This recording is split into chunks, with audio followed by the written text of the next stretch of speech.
Chapter 622. The blizzard beasts opened their mouths one after another and released magic. Poochie, poochie, poochie. Countless rock thorns emerged from the ground, and the horses that could not dodge were directly pierced by the rock thorns. Even the knight was pierced by the rock thorns. There were also horses that directly hit the rock thorns. After falling down, a large number of horses stumbled, and screams came one after another. Just one encounter.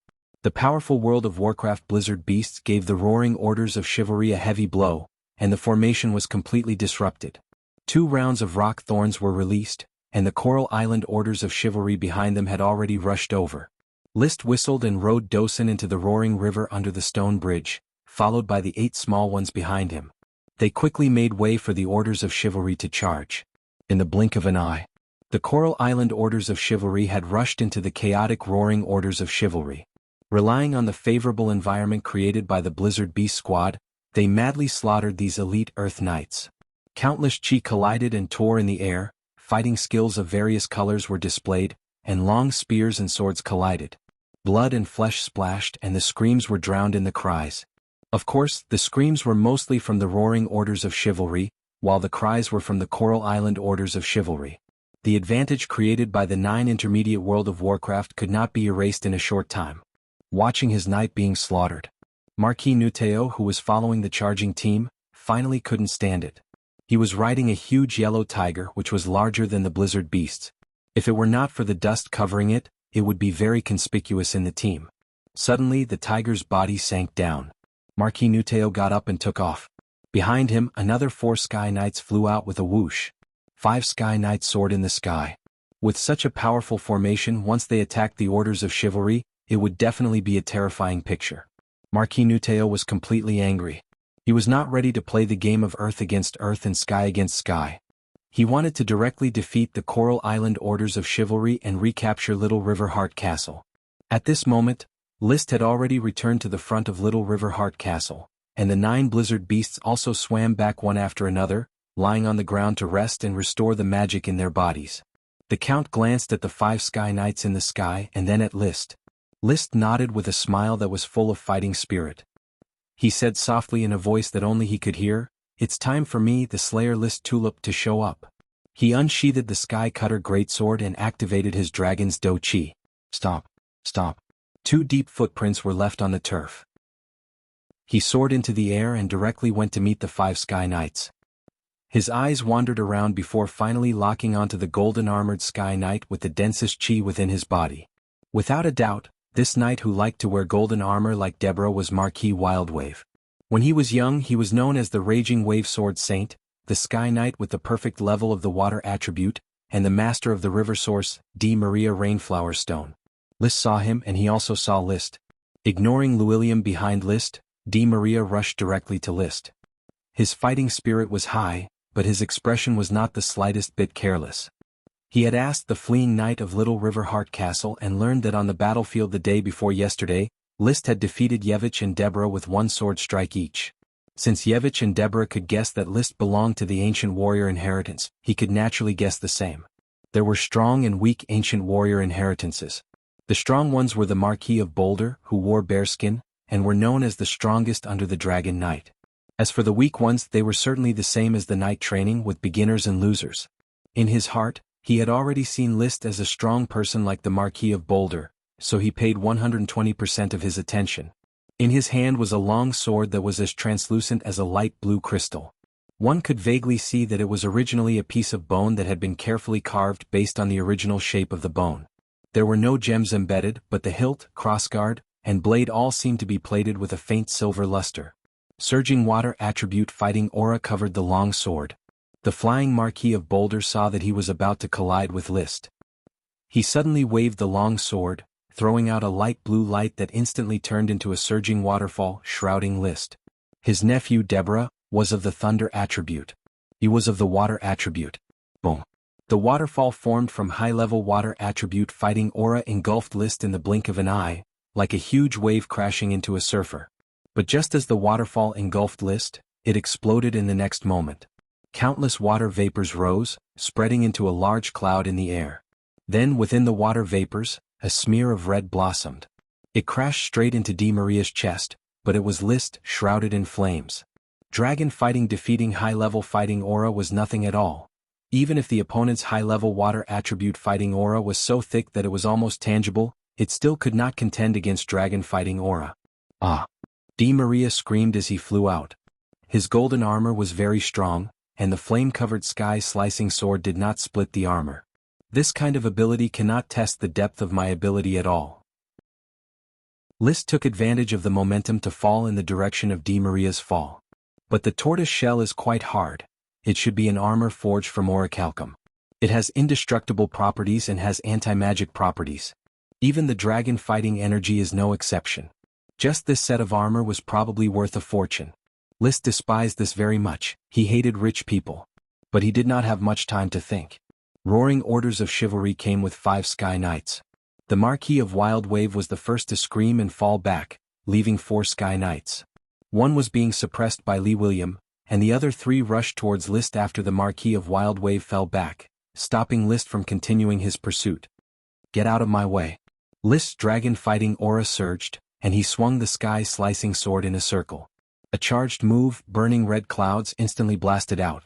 The flames were like burning clouds that filled the sky, engulfing the attacking sky knights from 3 directions. Lightning. Wind. 3 types of high-level fighting aura released powerful fighting techniques that collided with the burning clouds. In an instant the sky changed color. Thunder roared and lightning flashed and wild winds howled.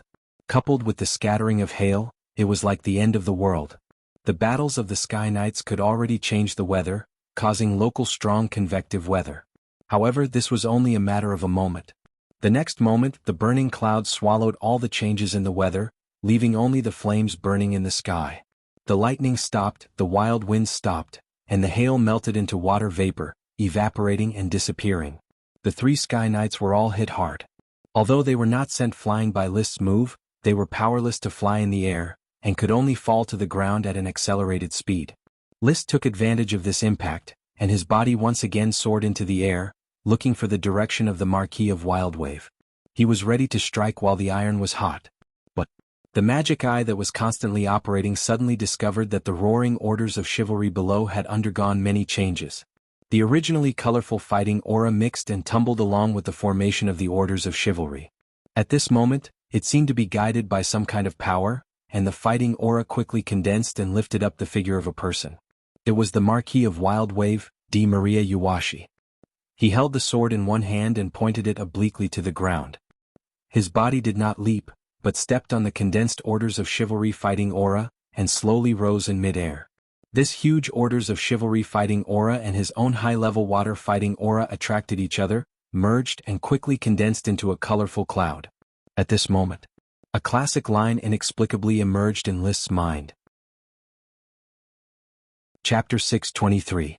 Bah! Liszt threw away the lines that appeared in his mind in disgust, and even had a feeling of jealousy. He should have been the one to create this eye-catching scene of stepping on colorful auspicious clouds and wearing golden armor. But he was played by Marquis Nuteo.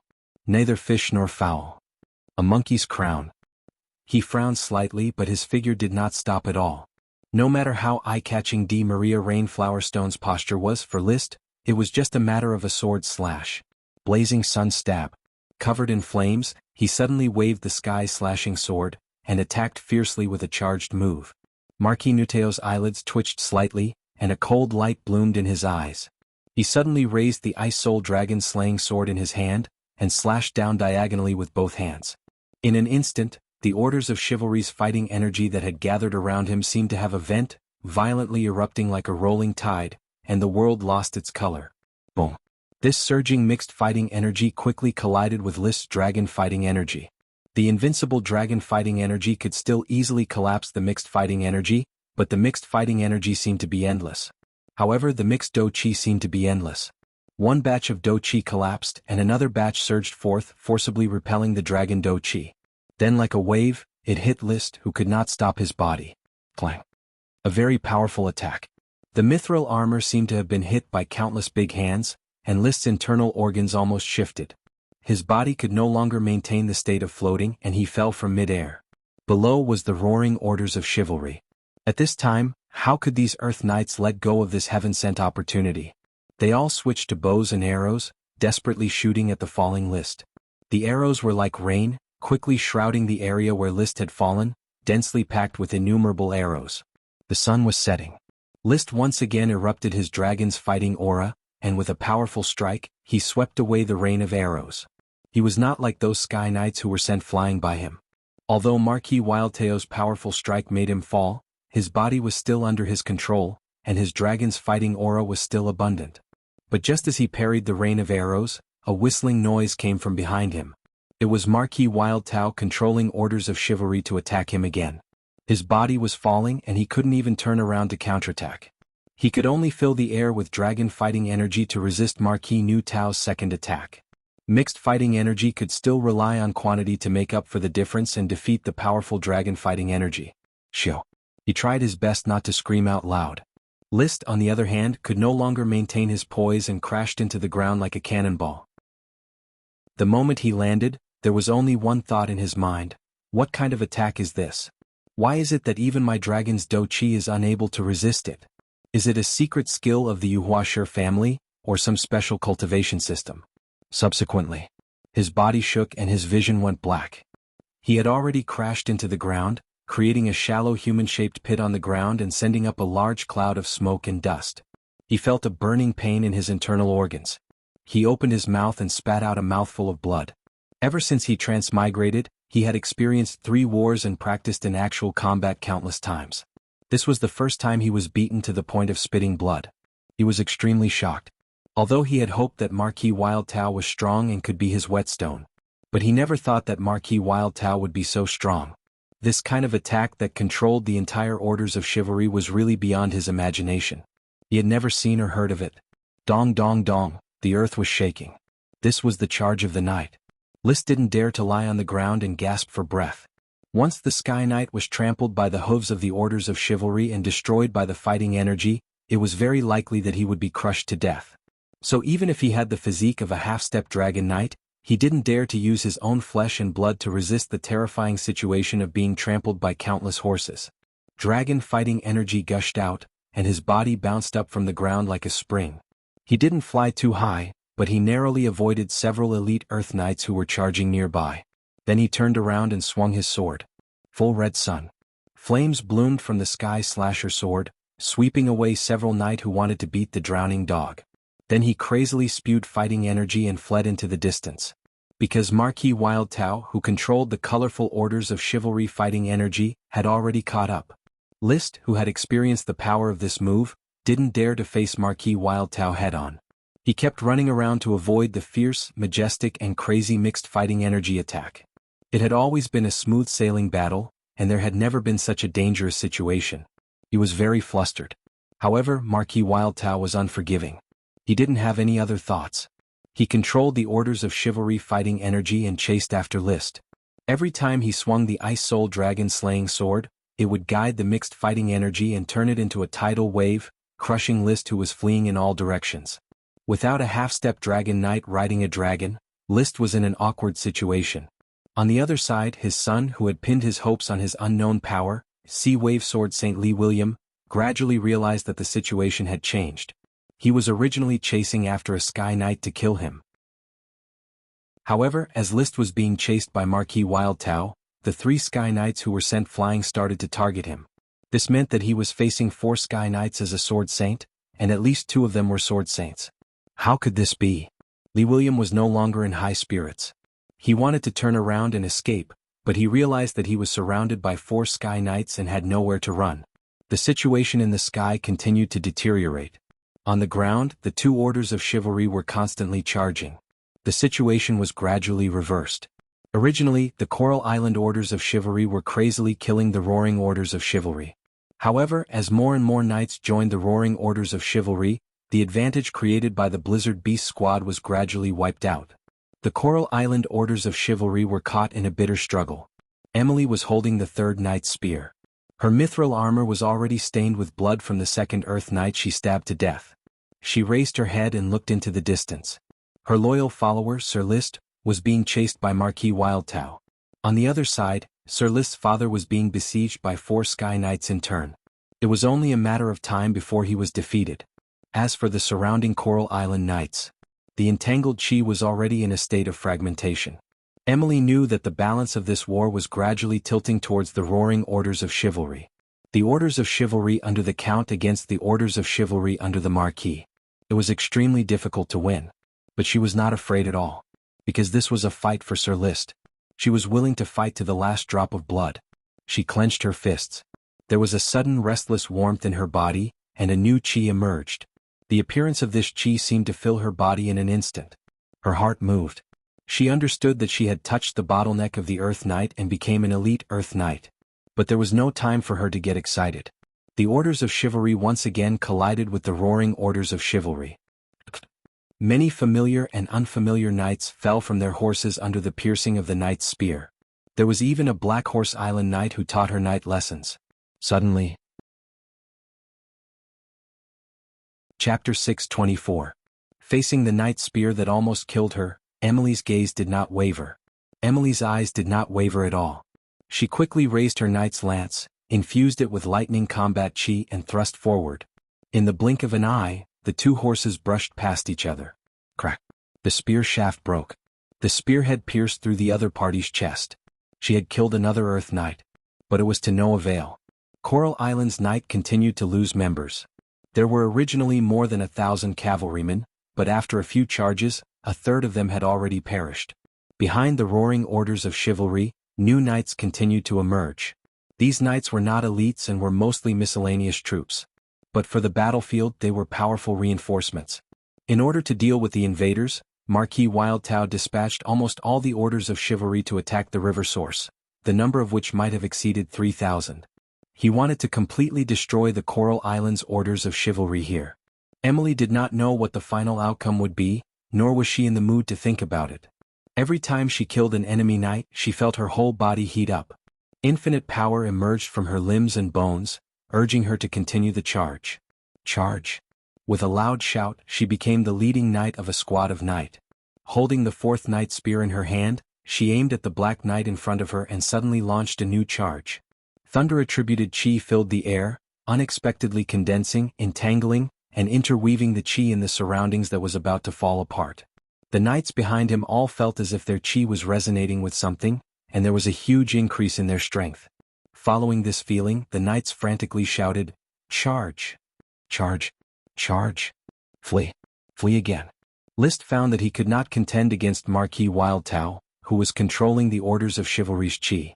However, Marquis Wildtao's speed was not too fast and it was difficult for him to catch up. List understood this. His brain spun frantically.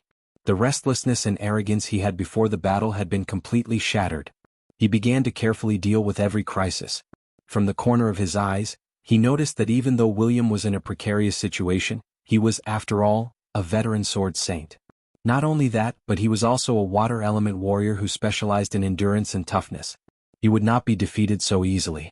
Di Maria's move to control orders of chivalry is too strong. If I don't break this move, I will definitely lose this battle. The only thing we can do now is to first slaughter the orders of chivalry and cut off the Marquis of Fury Tao's orders of chivalry. Usually, to capture a thief, one must first capture the leader, but the leader was too strong so they could only cut off the wings first. Circulating his dragon's battle chi, he barely managed to put some distance between them.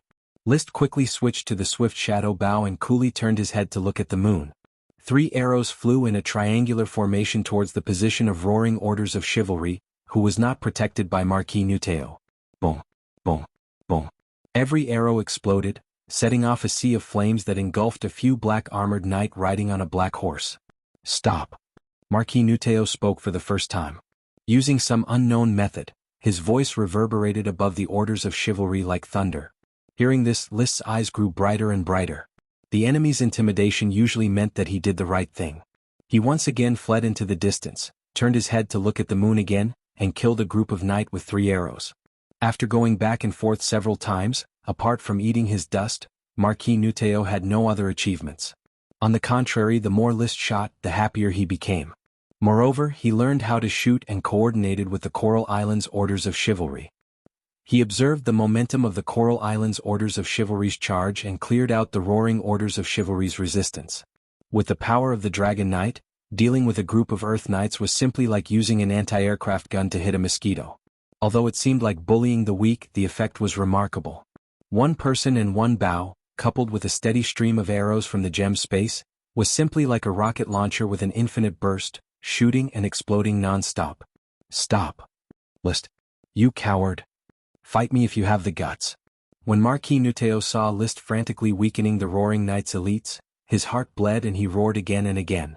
However, he could not catch up with List. When he prepared to deal with the Coral Islands Orders of Chivalry in the same way, List would nimbly shoot in the direction of the Roaring Orders of Chivalry, where he could rescue the Roaring Orders of Chivalry. It was a dilemma whether to kill a group of ordinary Earth Knights or protect his Roaring Orders of Chivalry elites, but Marquis Nuteo had no other choice. He did not dare to not rescue them because the Roaring Orders of Chivalry was the source of his strength. Without the condensed chi provided by the Roaring Orders of Chivalry, he could not fight against List, who had the inheritance of an ancient warrior, head-on. The first time they met, he understood that the young and enviable knight in front of him was definitely a top expert of the inheritance of an ancient warrior. He had no choice but to use the true power of the perfection-level Sky Knight. The perfection-level Sky Knight was the pinnacle of the Dragon Knight, below the Knight. However, most perfection-level Sky Knights, without the inheritance of their families, found it difficult to display their true strength. They were usually just a bit stronger than sacred swordsmen. However, great aristocrats like the Yuhua Stone family, which had hundreds of years of inheritance. Naturally, there was a battle method that was passed down from generation to generation, which truly belonged to the Sky Knights at the peak level, combat aura domain. The perfection-level Sky Knight who mastered the Chi domain had another name within the circle of greater aristocrats, Domain Knight. The Roaring Orders of Chivalry Knights Chi, under the influence of the Domain Knights Chi, resonated, and gave birth to a huge increase in Chi, condensing into a domain belonging to the Domain Knight. In the Domain Knight was almost invincible, and any enemy could not escape being crushed. This was also the reason why the Knight families other than the Dragon Knight could constantly nibble away the inheritance of ancient warriors and ancient wizards. Although the individual strength of the Sky Knight was not too strong, once they had the domain, they could display the strength of the top ancient warriors. Moreover, there was the charge of the Orders of Chivalry. In the competition between families, the final winner was always the Knight's side. The Dragon Knight was just in high spirits for a while. The Domain Knight was the true cornerstone of the greater aristocrats. However, the unexpected happened. He did not know that List was not an ancient warrior, but a quasi-dragon knight who could not ride a dragon. Therefore, List was not crushed, and by relying on his powerful explosive archery, he constantly destroyed the foundation of the Marquis domain. Every time a knight died, the Chi domain weakened a bit. This made the Marquis feel angry and flustered at the same time. After going back and forth several times, the domain provided by the Roaring Orders of Chivalry had declined substantially, and the power provided by them had also seriously shrunk. The good situation that had just been reversed once again. The Coral Island Orders of Chivalry once again began to slaughter the Roaring Orders of Chivalry that List had targeted. The miscellaneous Orders of Chivalry that came to support them collapsed one after another under List's archery. The more List shot, the more excited he became. He clearly felt that the power of the Marquis was declining. However, in order to not give the other party a chance to make a comeback, he continued to use kiting tactics, constantly weakening the Roaring Orders of Chivalry. At the same time, he could also find time to shoot the 4 Sky Knights, providing support for Lee William. Soaring into the air, arrows scattered. Chapter 625. 1/3 of the Roaring Orders of Chivalry had been killed by List, and the Coral Island Orders of Chivalry, who were lying in ambush on the left and right, launched a sneak attack.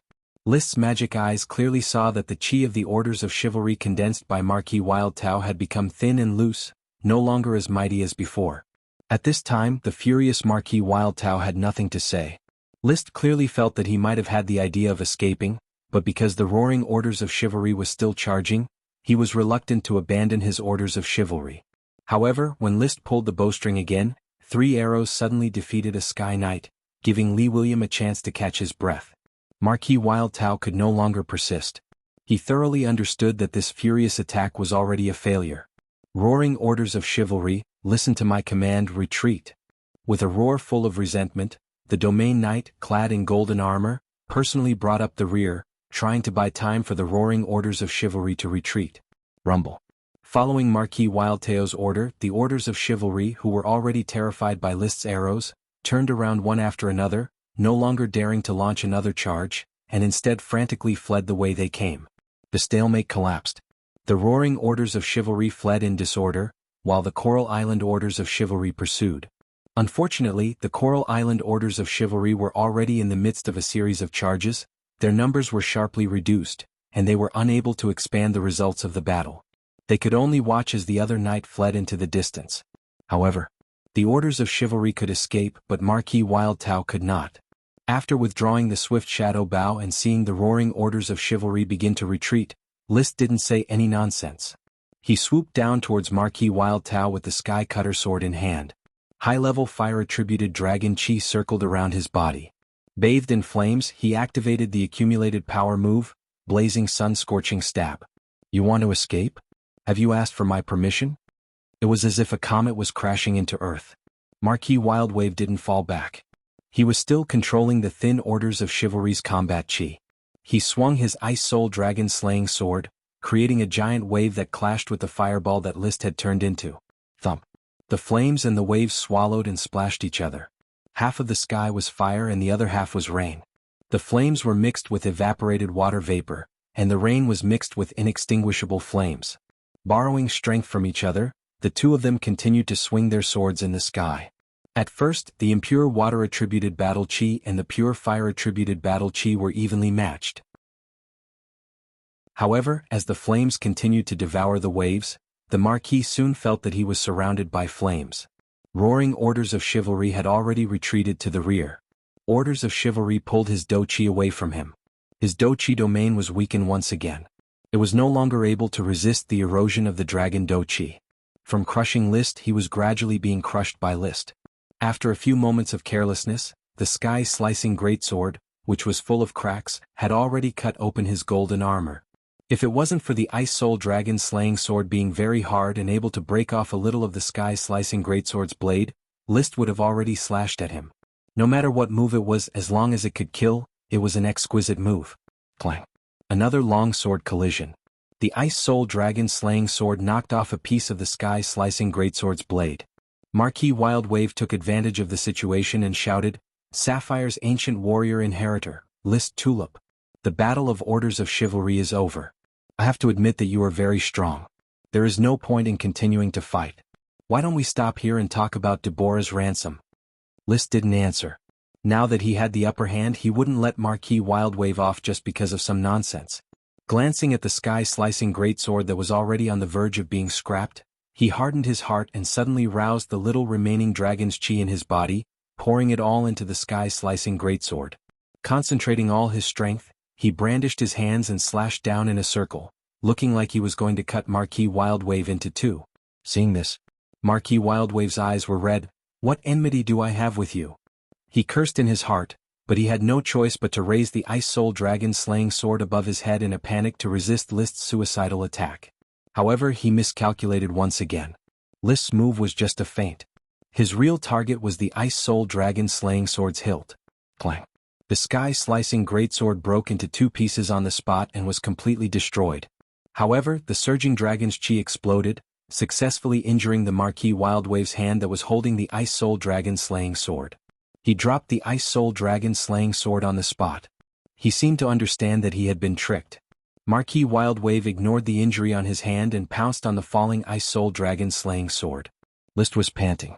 That move just now had consumed too much dragon's chi. However, his plan was not complete yet. He gritted his teeth and took out the swift shadow bow again. He drew the bow and added an arrow to it. 3 arrows flew out. Then another 3 arrows flew out. The ultimate meaning of multiple arrows, multiple phantom arrows, was cast to attack the Marquis Wildwave's path. This archery technique was very exquisite. As long as it was successfully cast, it would almost never miss. It was the same this time. 6 arrows drew unpredictable trajectories and hit the Marquis Wildwave hard. The golden armor was indeed strong. The arrows could not completely penetrate it. However, the exploding dragon's chi directly blasted the Marquis Wildwave hundreds of meters away. In the next second, List fell rapidly and caught up with the Ice Soul Dragon slaying sword that was falling freely. When he held the sword hilt, he suddenly felt a cold aura, causing the restless fire chi in his body to stagnate. Could the Ice Soul Dragon slaying sword be made from the bones of an ice dragon? It doesn't seem to match my fire chi very well. However, the weight and size are not bad. Especially this asymmetrical design, it fits my taste very well. He held the Ice Soul Dragon slaying sword as he landed. After a quick look, he liked the eye-catching design of the sword. It was crystal clear, radiated cold light, and had a strange design. It was very eye-catching. This kind of weapon that attracted people's attention clearly matched List's style of clothing. He tried to inject fire chi. He felt that this big elf soldier's fire chi bonus was very weak. However, whether it was the speed of infusion or the smoothness of the circulation, it was much better than the damaged Skycutter greatsword. Perhaps it was a little incompatible with fire chi, but it would have no problem filling the position of the Skycutter greatsword. The weapon itself did not have any attribute that could restrain it. It could only be said that the materials had restrictions on the circulation speed of different attributes of chi, just like how different objects have different electrical resistance. As a big elf soldier made from dragon bones, the Ice Soul Dragon slaying sword's electrical resistance was much lower than the Skycutter greatsword. Even its resistance to fire chi was lower than the Skycutter greatsword. Coupled with the sturdiness of the materials and the special attribute that the big elf blood gave, this sword quickly became the ideal sword in List's mind. He looked up and saw that Marquis Wildtao, who had been shot away, did not rush over to grab the Ice Soul Dragon slaying sword. He just looked at List from afar, then took the 4 Sky Knights who had retreated and flew away. The remaining knight escorting the roaring orders of chivalry completely left the battlefield of Little River Heart Castle. He did not even seem to want to talk about the ransom of his nephew, Deborah. List stood where he was. He did not chase after Marquis Wildtao. He had not familiarized himself with the Ice Soul Dragon slaying sword, and his dragon chi was almost exhausted. Even if he caught up, it would be difficult to kill Marquis Wildtao. Moreover, if he really killed Marquis Wildtao, it would be a big sensation. Although there were many marquises in the Eagle Kingdom, as a great lord, the shock of his death or capture was likely to attract the attention of the Dragon Knight. Before the iron mine of Trap Dragon Mountain was snatched, it was not good to be high profile. Chapter 626. The surviving knights led the retainer knights and began to clean up the battlefield. They took in the captives who didn't escape in time, picked up the abandoned armors, swords, spears and horses on the ground, and sorted the corpses of the dead. The enemy knight's body would be returned to Marquis Wildtao. The knight's body would be cremated on the spot and the ashes would be brought back. However, most of the knight on the battlefield were injured. Knights with strong bodies did not die easily. Even if they were pierced by a knight's spear, many knights would survive. As long as it was not a crippling injury, they could recover after recuperation. These knights could also be exchanged for a large amount of ransom, or recruited as one's own knight. After the Sapphire Grand Duke released the knights' captives, as long as they won such a fierce battle, there would not be many losses. The prisoners and materials obtained were enough to make up for the losses. List returned to Little River Heart Castle with the Ice Soul Dragon slaying sword. He intended to find Earl Lee William and talk about the powerful attack of Marquis Wildtao. But as soon as the Earl landed, he was surrounded by a group of knights and carried back. When List was being crushed by Marquis Wildtao, the Earl fought against 4 Sky Knights alone. If List had not adjusted his tactics at the critical moment and used his dragon fighting to control the archery, he would have gone to see List's mother, Melissa Longtaro, and complained that his son was deceiving him. The Earl needed to rest, so List did not disturb him. In fact, he had also suffered some internal injuries. It was caused by Marquis Wildtao smashing him from the air to the ground, which dislocated his internal organs. It was not a problem to use fighting energy to heal. Let the chef prepare the meal. He gave a simple order and went to the bathroom to take a bath and change clothes. He drank some bampo milk and ate some buthial stork meat in the bedroom. He also took out a few magic potions to drink. He needed to replenish his dragon fighting energy first. Only with strength could he be confident and not be affected by unexpected events. Therefore, after taking a bath for half an hour, his body had almost recovered. His do chi had also recovered by half, and he once again felt full of strength. In particular, his high-grade fire attribute dragon's do chi seemed to have improved in this battle. The Sky Knight's advanced chi was divided into 2 stages, ordinary and perfect. Although List's advanced do chi had already transformed into dragon do chi, its essence was not yet complete. This was a brand new training experience. He was probably the only one who could train with a dragon before his combat aura was perfected. In the dining room, a table of delicacies had already been prepared. The chef was brought by List from the Flower Town. Although he was not as good as Mrs. Abby, but he was very knowledgeable in cooking and stir-frying. List had just sat down and put on his napkin. He already knew that List had snatched the Ice Soul Dragon slaying sword from the hands of Marquis Wildtao. "My lord, I know why you're here." List tossed the Ice Soul Dragon slaying sword to him. "Take a good look. Also, tell me about this great elf soldier's attributes." "Thank you, my lord." Arvin took the Ice Soul Dragon slaying sword with trembling hands and gasped with excitement. "I thought that I would never see the family treasure again. With Marquis Wildtao's status and power, he would never return the Ice Soul Dragon slaying sword. The Eagle Sword family has held this sword for hundreds of years." List listened to his explanation while eating. Although Arvin's aptitude was a bit wasted and the Eagle Sword family had long since declined, but the information about the Ice Soul Dragon slaying sword had been passed down from generation to generation. At the beginning of the Eagle Kingdom's founding, an ice dragon was slain. A piece of the dragon's forelimb bone was sealed by the royal family's wizards and later rewarded to my family. At that time, the family's Iron Knight ancestor, after several fumbles, forged a dragon bone weapon. Later they obtained a great elf whose lifespan was about to end.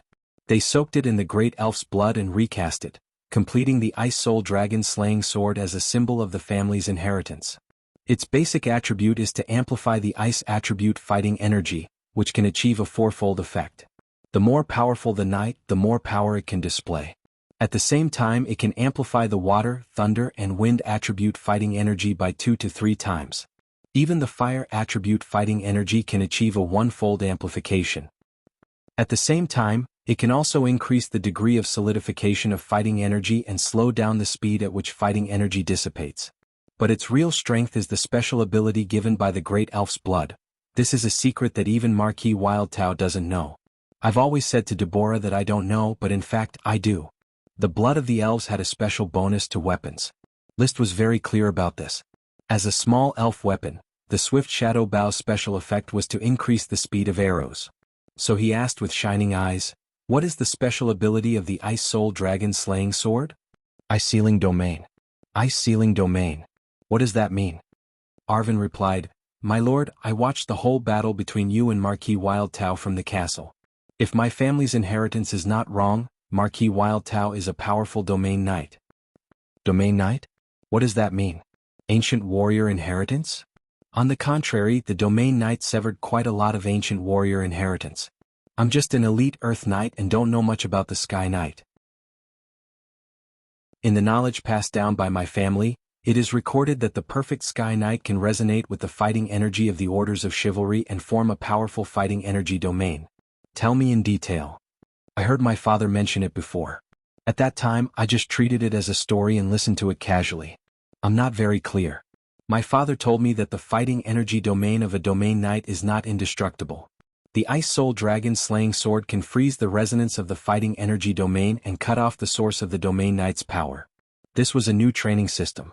Or rather, it was a missing link between the Sky Knight and the Dragon Knight." List asked Arvin in detail, but Arvin knew only vaguely. He only knew that the perfect Sky Knight had a fighting energy domain. As for the cultivation method of the fighting energy domain, he knew nothing. Even the ability of the Ice Soul Dragon slaying sword to freeze the fighting energy domain, Arvin did not know how to activate it. "My lord, you need to figure this out. All I can provide is that the Ice Soul Dragon slaying sword seems to be able to transform the fighting energy of the user. I remember my father said that if he could use the Ice Soul Dragon slaying sword, then he could make a fortune by selling ice. Unfortunately, to drive it, he needs high-level fighting energy." After that, Arvin handed the Ice Soul Dragon slaying sword back to List with both hands and knelt on one knee to perform the knight's loyalty etiquette. "Thank you, my lord, for rescuing me from the cage and taking back the Ice Soul Dragon slaying sword that has been passed down for generations. Arvin Eagle Sword will follow you loyally and swear by the glory of the knight to charge for my lord." Chapter 627. Just as List finished his meal and took inventory of the spoils from the battlefield, preparing to explore the ice domain of the dragon slaying sword in the afternoon, the blood servant that had been sent out for a few days had finally returned. "Sir, we have investigated the Coiling Dragon Mountain iron mine. There is indeed a huge iron mine there, and it is filled with mined iron ore. There are millions of tons of it. There are 2 sword saints and 800 elite knights guarding the trapped Dragon Mountain iron mine." "Millions of tons of iron ore?" List's eyes lit up. Back then, the Count had plundered 200,000 tons of iron ore, and thus accumulated his military merits. If he plundered another 1,000,000 tons of iron ore this time, wouldn't he be able to become a marquis in one go? After all, 1,000,000 tons of iron ore could probably guarantee Sapphire's use for the next decade or so. He quickly calculated in his mind, with 1,000,000 tons of iron ore in my Ghost Blade legacy, I believe that as long as the Grand Duke isn't stupid, he will give the Tulip family a reasonable position. I can't guarantee that it will be as good as Marquis Bull, but it definitely won't be worse than the other 6 marquises. Following Iron Hoof Island's Marquis Bull Andy Sapphire's betrayal and capture, Sapphire was left with 6 marquises. 4 fiefdom marquises: Red Crab Island's Marquis Merlin Longtaro, Deep Throat Island's Marquis Wallace Pineapple, Golden Island's Marquis Roderick Golden Wheat, Leather Island's Marquis Ramirez White Glutinous Rice. 2 Blue Blood Alliance's Marquis, Maple City's Marquis Glendonton Maple Leaf, Quicksand City's Marquis Nesta Great Flower Orchid. If they really plundered 1,000,000 tons of iron ore from the Coiling Dragon Mountain iron mine, even half of the military merits would be given to Golden Wheat and the Taro family, who were in charge of the transportation. Lee Williams' military merits were still huge, and he would definitely seize one of the 3 marquises on Iron Hoof Island. If the Count becomes a marquis, the Tulip family will probably bring their followers to Iron Hoof Island to farm. As one of the Count's followers, I will have to migrate to Iron Hoof Island. Fortunately, there will be 3 to 5 years of preparation time before the migration. With this time, I will probably be able to ride a dragon successfully and have a showdown with the Grand Duke. These thoughts flashed through his mind. List didn't delve deeper. Instead, he continued to ask the vampires about the situation in Trapped Dragon Mountain. The Coiling Dragon Mountain iron mine belonged to Dragon Lock City, and Dragon Lock City was Countess Lianshan's fief. In other words, the Coiling Dragon Mountain iron mine belonged to Countess Lianshan. Sir, you will never be able to guess who the owner of the title of Count Lianshan is. His other title is the Golden Age Marquis. Bloody Mary licked her lips, not knowing what to say. We, the Blood Servants, never thought that the Coiling Dragon Mountain iron mine was actually the private property of the Peak-era Marquis. Prime Marquis? List's eyes narrowed. Mary, I've told you before, don't keep me guessing. My apologies, my lord. Bloody Mary put away her expression. The true identity of the Marquis of Peak Prosperity and Countess Lianshan is the King's Dragon Knight, the master of the Black Knight family, Alonso Copernicus. In fact, we also discovered a pure-blood vampire in the Trapped Dragon Mountain iron mine. He raised his eyebrows. List felt that he and Alonso Copernicus were fated. The mastermind behind the betrayal of the Bull Marquis was most likely Alonso Copernicus.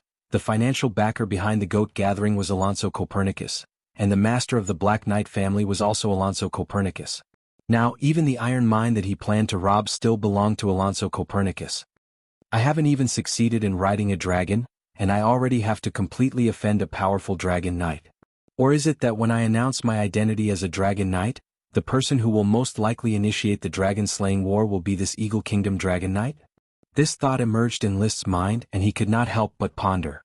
Whether it was the few wars or the smoke missions, they all vaguely pointed the spearhead at Alonso Copernicus.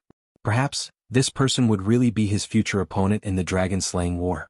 Not every dragon knight would encounter the dragon-slaying war, but if a dragon knight wanted to build a country, divide his own power and change the power structure of the world, it would definitely cause other dragon knight to take action.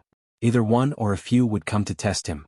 If Andrew Sapphire had not survived the dragon-slaying war more than 150 years ago, there probably would not have been the birth of the Grand Duchy of Sapphire. This was a huge wake-up call for List. His gaze landed on the 5 blood servants. List was already immersed in his own thoughts. Alonso Copernicus is the biggest threat in the dragon-slaying war, and the missions I completed before were more or less related to him. Maybe this is a series of missions in preparation for me to win the dragon-slaying war. He suddenly thought of something and walked out of his thoughts and asked aloud, Alonso Copernicus dragon, is it a bronze dragon? Yes, my lord. List could not deny it and fell into deep thought again. Alonso's dragon is a bronze dragon and my dragon is a fire dragon. Production-type gemstone dragons and metal dragons are basically equivalent to militia, and elemental dragons are equivalent to regular soldiers. As long as I accumulate enough power, Alonso may not be my opponent. He had his own understanding of the accumulation of power. Weakening the opponent's resources was equivalent to increasing his own bargaining chips. For the sake of the future dragon-slaying war, it seems that I have to rob the iron mine in the Coiling Dragon Mountain. He was not an indecisive person, and with just a few thoughts he had already made his decision. He then suppressed his thoughts and returned to the blood servant's report. Did you just say that the iron mine in the Coiling Dragon Mountain is guarded by vampires? Yes, my lord. The one guarding the iron mine in the Coiling Dragon Mountain is the pure-blood Famil Black Knight. His power is similar to Tubert Black Knight, but he is a native pure-blood. He also has 3 mixed bloods under his command, the Enchantress Phoebe, the Black-Robed Vansa, and the Fanged Seth. Only 3 mixed bloods. Bloody Mary replied, usually a pure-blood will have 2 or 3 mixed bloods as his subordinates. Tubert only brought us 5 mixed bloods because he had a mission. Only Hamel and I are his true subordinates. List could not help but muse, vampires are troublesome. At this time Bloody Mary suddenly said, my lord, if you plan to attack the iron mine in the Coiling Dragon Mountain, perhaps we, the blood servants, can help you eliminate Famil and his 3 subordinates. List raised his eyelids and looked at Bloody Mary, his face expressionless. Only when Bloody Mary was nervous and at a loss did he speak lightly, as a servant, my first request is that you do not cross the line. Bloody Mary immediately knelt on one knee. I'm sorry, my lord. Mary sincerely apologizes. I should not have acted on my own. Her expression did not seem to be pretending. Seeing this, List did not pursue the matter further. He only said calmly, just this once? Tell me your plan to help me eliminate these 4 vampires. We can pretend that Tubert invited Famil to leave the iron mine in the Coiling Dragon Mountain and head to the 3 Dragon City for a secret meeting. Along the way, my lord, you can directly kill him and find the 3 hearts he is carrying. The 3 vampires will naturally prostrate themselves at your feet. The plan was rather simple and crude. But List readily agreed after some thought. He had always liked this kind of simple and crude style. Overly elaborate conspiracies were not his forte. He always felt that the more elaborate the plan, the easier it was to make mistakes.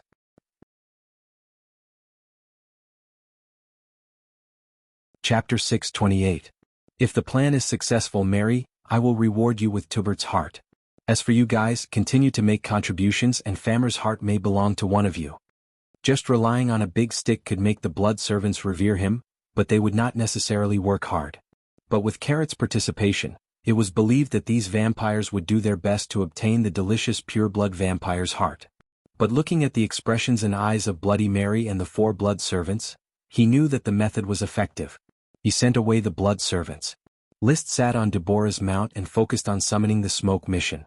As early as when he was taking a bath, he had already received the notification that he had completed the mission. Mission completed. Reward, unknown number of fairies.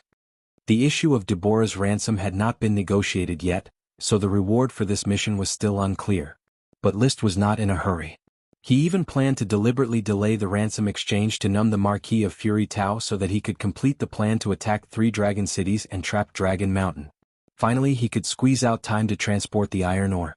There was too much iron ore. Even if he mobilized a large number of ships, it would still be difficult to transport so much iron ore. This world's sailboat manufacturing technology was not developed. It was said that Jianghu's treasure ship of the Ming dynasty could reach 2,500 tons.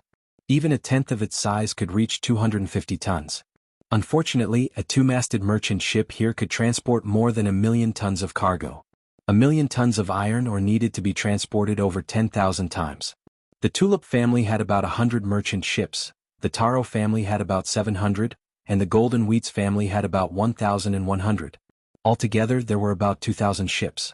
But in order to transport the iron ore to the mouth of the Roaring River, the commander-in-chief of this expedition, the eldest prince, would definitely organize more ships to help transport it. With the Grand Duchy of Sapphire's hundreds of years of experience in the expedition, doing this had become an instinct. List did not need to worry about the final transport. He only needed to fight for about 10 days to ensure that no Dragon Knight would rush over before the iron ore in trapped Dragon Mountain was emptied. Then he would help the eldest prince transport the iron ore back to his country. This time he would get all the credit. As long as I can delay the news for another day, I'll delay the news for another day. I'll borrow the power of the Taro family and the Golden Wheats family to seal off the shores of the Howling River and cut off the connection between trapped Dragon Mountain and Dragon Lock City. Then I'll send the blood servants to kill the knight who sends the message. I believe I can delay the news for a while. If the delay was successful, then it would take time for the Dragon Knight to receive the news and travel. With this, the iron mines of Trap Dragon Mountain would have been emptied long ago. He looked at the smoke serpentines that had already appeared in front of him. Quest, the scale of the war is growing larger and larger. As the future Dragon Knight, the battle plans that you will be able to control will also grow larger and larger. This is a necessary lesson for a Dragon Knight. Please make a comprehensive plan to plunder the iron ore and seize the Trap Dragon Mountain iron mine. Reward, high-level Chi secret manual. The mission reward wasn't anything worth being surprised about.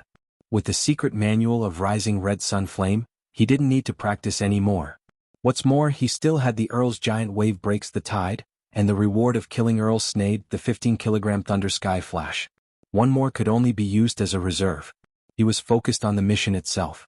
Even the smoke mission is urging me to plunder the Trap Dragon Mountain iron mine. I absolutely can't make any mistakes in this battle plan. Whether it's the Taro family or the Golden Wheat family, they must all strictly obey my instructions. Otherwise, I don't mind revealing a little of the Ghost Blade's elegance. The battle with Marquis Wildwave made him realize that his strength wasn't strong enough. If it wasn't for his archery, perhaps he would have failed on the verge of success and lost everything. The war made him restrain his arrogant attitude. But in the end, he still retained a bit of adventurous spirit in the bottom of his heart. He wasn't willing to cower and play dumb. This was probably the dignity of a Dragon Knight, which didn't allow him to keep a low profile. At night in Little River Heart Castle, the solemn cremation ceremony in the evening came to an end. The knight regained their joyous attitude. They drank heavily, shouted loudly, and celebrated the victory of the war. Defeating the roaring orders of chivalry with the weak was naturally a great thing to be proud of. Although most of the credit belonged to List, they still made a great contribution by withstanding the charge of the roaring orders of chivalry, ensuring that the battle didn't collapse one-sidedly, and providing an environment for List to make a comeback. This toast is to wish His Excellency List to ride the dragon as soon as possible and reach the peak of the night. To wish His Excellency List to ride the dragon as soon as possible. His Excellency to ride the dragon as soon as possible. The knights roared and spilled beer everywhere. Riding a dragon was a wish that was always on the lips of knights. They witnessed how List killed the powerful Marquis Wildwave. In their minds, if the Grand Duchy of Sapphire had a new dragon, the next person to ride the dragon would be List. Of course. Deep in their hearts, no one thought that List could ride the dragon. Dragons were too rare and it was too difficult to ride a dragon. Many people didn't even have a clear concept of dragons. Those nobles with dragons always liked to keep it secret to ensure that the nobility and authority of the dragon would not be shaken. In other words, the nobles had a strict confidentiality mentality for any secret that could shake their status.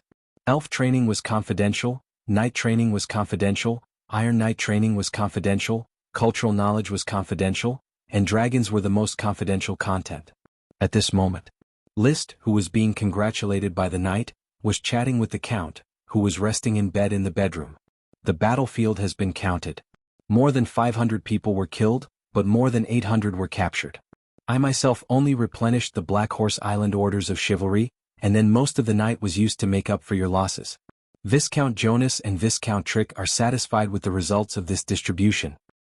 You already have the authority that they dare not offend. Naturally, they have no objection to your distribution, and I also trust your distribution. The Count's injury looked serious, but it was mostly skin trauma. After resting for a while, his complexion returned to normal, and he would be completely healed in a few days. I am already preparing for the Kurong Mountain Iron Mine robbery plan. Once the Taro family and the Golden Wheat family are in place, the plan will be executed. If you can defeat Marquis Nuteo, the probability of success of the plan will be greatly increased. I have no objection to this. The feasibility of the plan is indeed very high, and it is all under my control. However, I need Father to coordinate with the Taro family and the Golden Wheat family so that they don't drag me down. Don't worry. By the way, Father, you saw my sword battle with Marquis Nuteo. Is there anything you can teach me? List was ready to ask the Count about the Domain Knight. However, the Count's face was gloomy. I have nothing to teach you. I can't understand your sword battle with Marquis Nuteo. Father, haven't you met a Domain Knight like Marquis Nuteo in many years of war? The Count was puzzled. A Domain Knight? Once a perfect Sky Knight resonates with the orders of chivalry, he can condense a combat aura domain and strengthen his own power.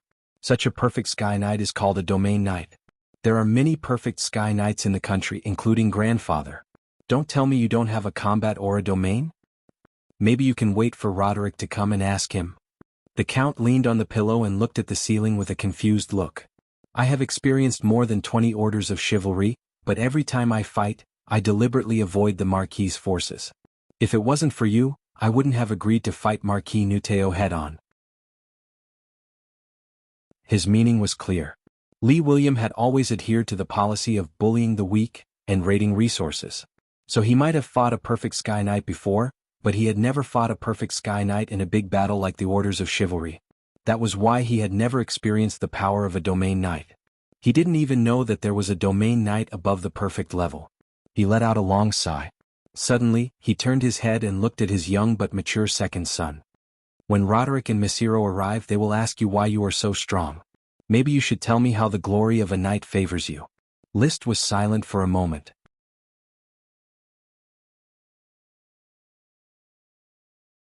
Chapter 629. Father, do you still remember my flagship, the Sunset? Of course I do. The thermostatic bead in the tower gave me a very good experience. You really know how to enjoy yourself. Hee hee. Liszt forced a smile and then said solemnly, in fact, my Slayer heritage comes from Sunset. It was originally a shipwreck at the bottom of the sea. It was not the shipwreck of the magic goat family, but a strange civilization called Arad. Arad? Yes, the owner of the Sunset was a ghost blade mentor named G.D.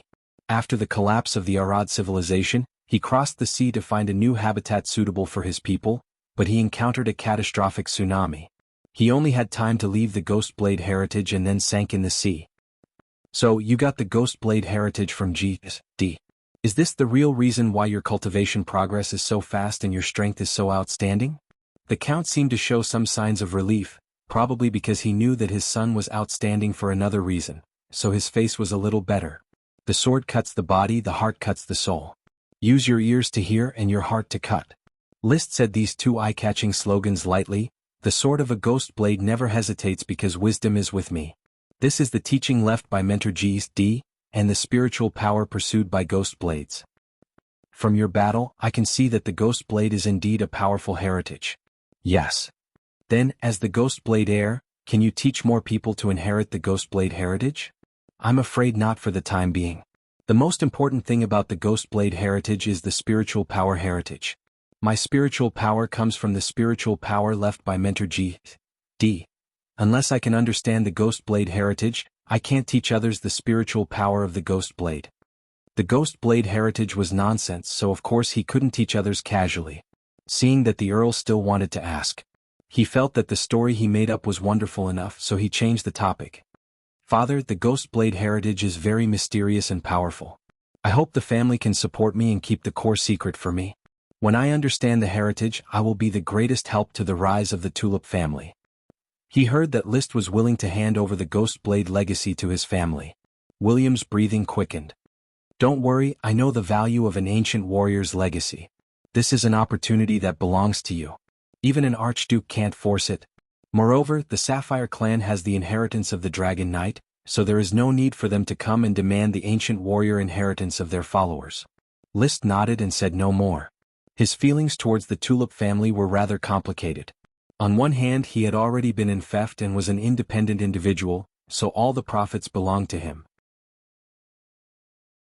On the other hand, whether it was managing the territory or building a kingdom by riding a dragon in the future, the Tulip family would be an important help. If I wasn't a transmigrator, I probably wouldn't have to be so conflicted. I keep feeling that benefits are more important than emotions. Of course, it seems that the relationship between nobles is quite weak. Benefits are what nobles value the most. Shaking his head in his heart, he got up and left the bedroom. Regardless of whether one's relationship with the Tulip family was based on benefits or relationships, at least both existed at the same time. This relationship should not be separated. 2 days of rest. The Count's body had almost recovered. Mesiro and Roderick each brought their families' elite orders of chivalry and rushed to Little River Heart Castle. The lively banquet was over. The basic situation was explained clearly. Even Liszt's ghost blade inheritance was vaguely mentioned by the Count. Immediately, a small meeting was held in the study. Liszt became the leader of the meeting. Sir Mesiro, Marquis Roderick, what you need to do is to lead the orders of chivalry to harass the territory of Marquis Nuteo, so that he has no time to care about the situation outside his territory. In addition, each of you will transfer an elite orders of chivalry for me to drive, and I will lead the attack on 3 dragon cities and Trap Dragon Mountain. I have no objection. I will leave the 300 elite knights under my command to you, List. Masiro simply agreed. After knowing that List had obtained the Ghost Blade inheritance and defeated a powerful domain knight, Masiro was quite happy. List would be a powerful foreign aid for the Taro family. Roderick thought for a moment and readily agreed. My main orders of chivalry are cooperating with the eldest prince's actions, so I can only allocate 300 elite knights to help you complete the task. Okay, your 600 elite knights, plus the 200 elite knights of the Tulip family, 800 elite knights are enough for me to gallop across the land. List said calmly.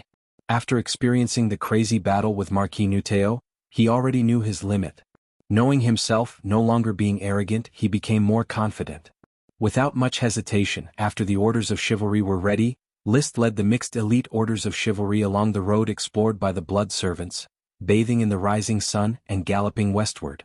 On the other side, the orders of chivalry of Red Crab Island, orders of chivalry of Golden Island, and orders of chivalry of Coral Island also began to move out on a large scale. Their purpose was not to kill and plunder, but to harass and restrain. This tactic was very well practiced by the Grand Duchy of Sapphire's orders of chivalry. The entire territory of Marquis Nuteo, which was attacking the river plain, was under the harassment of the 3 orders of chivalry, and the knights of the surrounding territories did not dare to go out easily. Many small noble lords even began to strengthen their defenses, preparing to hide in their castles until the end of the expansion order. Under such circumstances, List led the mixed elite orders of chivalry to a place not far from 3 Dragons City in the evening. He was secretly sizing up Egret Castle, which was built on a mountain by the river. My lord, Count Egret is hiding in Egret Castle. Since you defeated Marquis Nuteo in the battle, Count Egret, as one of the participants in the battle, is terrified of your majesty. Not only has he widened the moat, but he has also reinforced the castle walls, intending to defend Egret Castle to the death. Egret Castle was the main castle of 3 Dragons City. It's impossible to defend. List rode on the back of the Chocobo Loki, followed by 9 majestic big dogs. Pass down my order, take Egret Castle before nightfall and use it as a barrier to defend 3 Dragons City. Ensure that the 3 Dragons River and the Roaring River are unimpeded. No one questioned List's decision. In the era of the knight's rule where strength was king, he had displayed the strength of a top expert. As a subordinate, he could give suggestions in meetings, but he only needed to carry out decisions in battle. The commanders of the various orders of chivalry went to make preparations. List looked at the 5 blood servants. What you need to do is to ensure that not a single knight escapes. After Egret Castle is breached, all news must be sealed within 3 Dragons City. Yes, my lord, please leave it to us. The 5 immediately turned into bats and flew into the twilight, wandering towards Egret Castle. As eyes and assassins, they quietly waited for the arrival of the siege. 15 minutes later.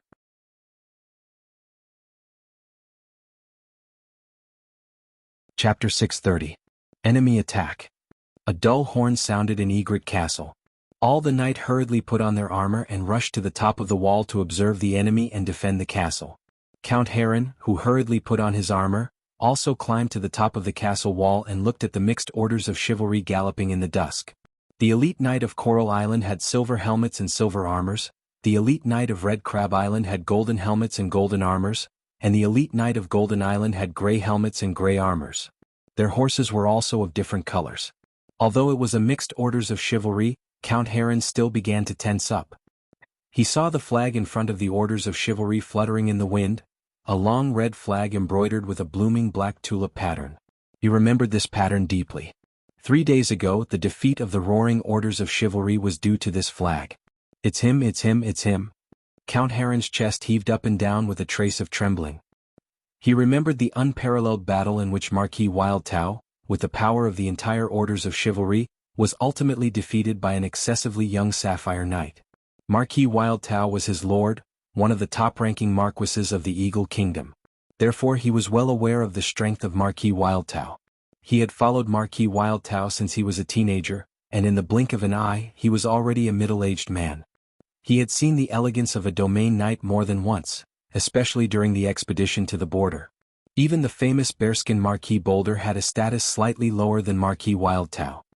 He had always thought that unless the Dragon Knight appeared, his lord was absolutely invincible. He never thought that he would be defeated by a fly from Sapphire. For this reason, during the 2 days he returned to the castle to rest and reorganize, he did not want to accept this reality. However, he actually came to Egret Castle. Count Heron forced himself to calm down and then shouted loudly, "Knights of Egret Castle, the enemy from Sapphire is very powerful, but if we unite and fight, no one can break the impregnable walls of Egret Castle. Defend the castle. Repel Sapphire flies." The knights responded enthusiastically, and their shouts calmed the Earl of Heron down completely. Perhaps during the sword battle, he was no match for the knight named List Tulip. But now it was neither a sword battle nor a charge on flat ground, but a defense of the castle. Sapphire's orders of chivalry were never good at sieging cities. Every time the orders of expansion were given, they would act like locusts, snatching the supplies and quickly retreating. He didn't attack the city or occupy it. If it wasn't for Deborah Rainflower Stone relying on Marquis Wildwave's doting and stupidity, not going to defend the castle and insisting on charging out of the city, the battle situation wouldn't have collapsed like this. Even if List is an ancient warrior, he won't be able to cause much trouble. After calming down, Count Heron even had the leisure to blame Deborah. He was also a sword saint, but he looked down on the Clearwater sword saint Deborah. His eyes turned to the approaching mixed orders of chivalry. Count Heron clenched the long sword in his hand and no longer let his imagination run wild. His expression was neither happy nor sad. Egret Castle was surrounded by mountains on one side and water on the other, easy to defend and difficult to attack. It was easy to resist the opponent's attack. But the next moment he couldn't maintain his calmness. He saw that in front of the mixed orders of chivalry, a man riding on the back of a big colorful bird was List of the hundreds of Marquis Wildwave, followed by 9 intermediate World of Warcraft blizzard beasts that had caused serious damage to the roaring orders of chivalry. At this moment, List had taken out the swift shadow bow, knocked an arrow and was ready to shoot. The Earl of Heron did not forget how he relied on his archery skills to hit the roaring orders of chivalry and finally reversed the situation and defeated Marquis Wildwave. A dignified ancient warrior heir actually wants to participate in the siege personally? The question in his heart was answered by 3 long flame arrows. Boom boom boom. The 3 long arrows hit 3 windows respectively, directly bursting the wooden baffles of the windows. This was a greeting and also a signal. Next, the mixed orders of chivalry took out their bows and arrows and aimed at Egret Castle to fire suppressive shots. Dosen, who had long been familiar with war, took the 8 little ones and began to release rock grenades and rock thorns on their own to attack the walls of Egret Castle without List's extra instructions. The sword slashes the flesh, the heart slashes the soul. List was too immersed in his role. Before the real attack he even shouted a slogan. Then his body jumped up, flew high into the sky and then fell down fiercely. Boom. Amidst the rain of arrows from the castle, he relied on the dragon's fighting spirit to break open an open area and landed on the battlements of Egret Castle. Poochie poochie poochie. Instantly, countless earth knights stabbed their spears through the inner walls, wanting to turn List into a hornet's nest.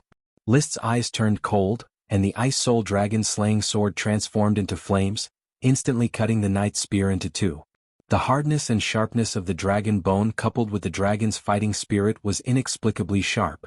After cutting the knight's spear, he waved the Ice Soul Dragon's slaying sword and cut down several knights who counterattacked. Regardless of whether they died or not, List directly jumped up and jumped to the next battlements. His goal was clear: to remove all the counterattacking forces of Egret Castle, then let his elite orders of chivalry ascend Egret Castle and attack this seemingly sturdy castle in one go. If it was a dragon knight, a single dragon breath would probably be able to roast the entire castle, and he could only do the hard work himself. The difference between riding a dragon and not riding a dragon was obvious. If I can concoct black gunpowder, the speed of the siege will definitely be greatly increased. Dodo Island has sulfur and charcoal, now it's just lacking saltpeter. I remember the formula of 1 sulfur, 2 saltpeter, and 3 charcoal very clearly. But it's best to wait until I become a dragon knight before inventing a siege weapon like black gunpowder. While cleaning up the counterattacking forces of Egret Castle, List still had the leisure to be distracted. He had been paying attention to black gunpowder for a long time, and it had always been on his waiting list. Unfortunately, when there was saltpeter, there was no sulfur. After discovering Dodo Island, there was sulfur, but saltpeter was used up, and he was unable to develop it. This kind of gunpowder might not be very useful in battle, and its attack power could not compare to the killing power of qi and magic. But in the current era where magic resistance materials were commonly used in castle construction, the physical impact of black gunpowder was definitely a powerful means of dismantling a castle. I have to seriously look for saltpeter mines in the future. He collected his thoughts and carefully cleaned up. With List's hard work, Egret Castle's counterattack was completely extinguished. The Count of Egret Castle did not dare to show up, and the other Earth Knights did not dare to show up. This tall, sturdy castle was like a strong man in a coma, and no matter how strong he was, he could not escape the humiliation of fate. Countless elite knights of orders of chivalry began to climb the outer wall of the castle, and with List opening the way, they were sent into the castle for street fighting.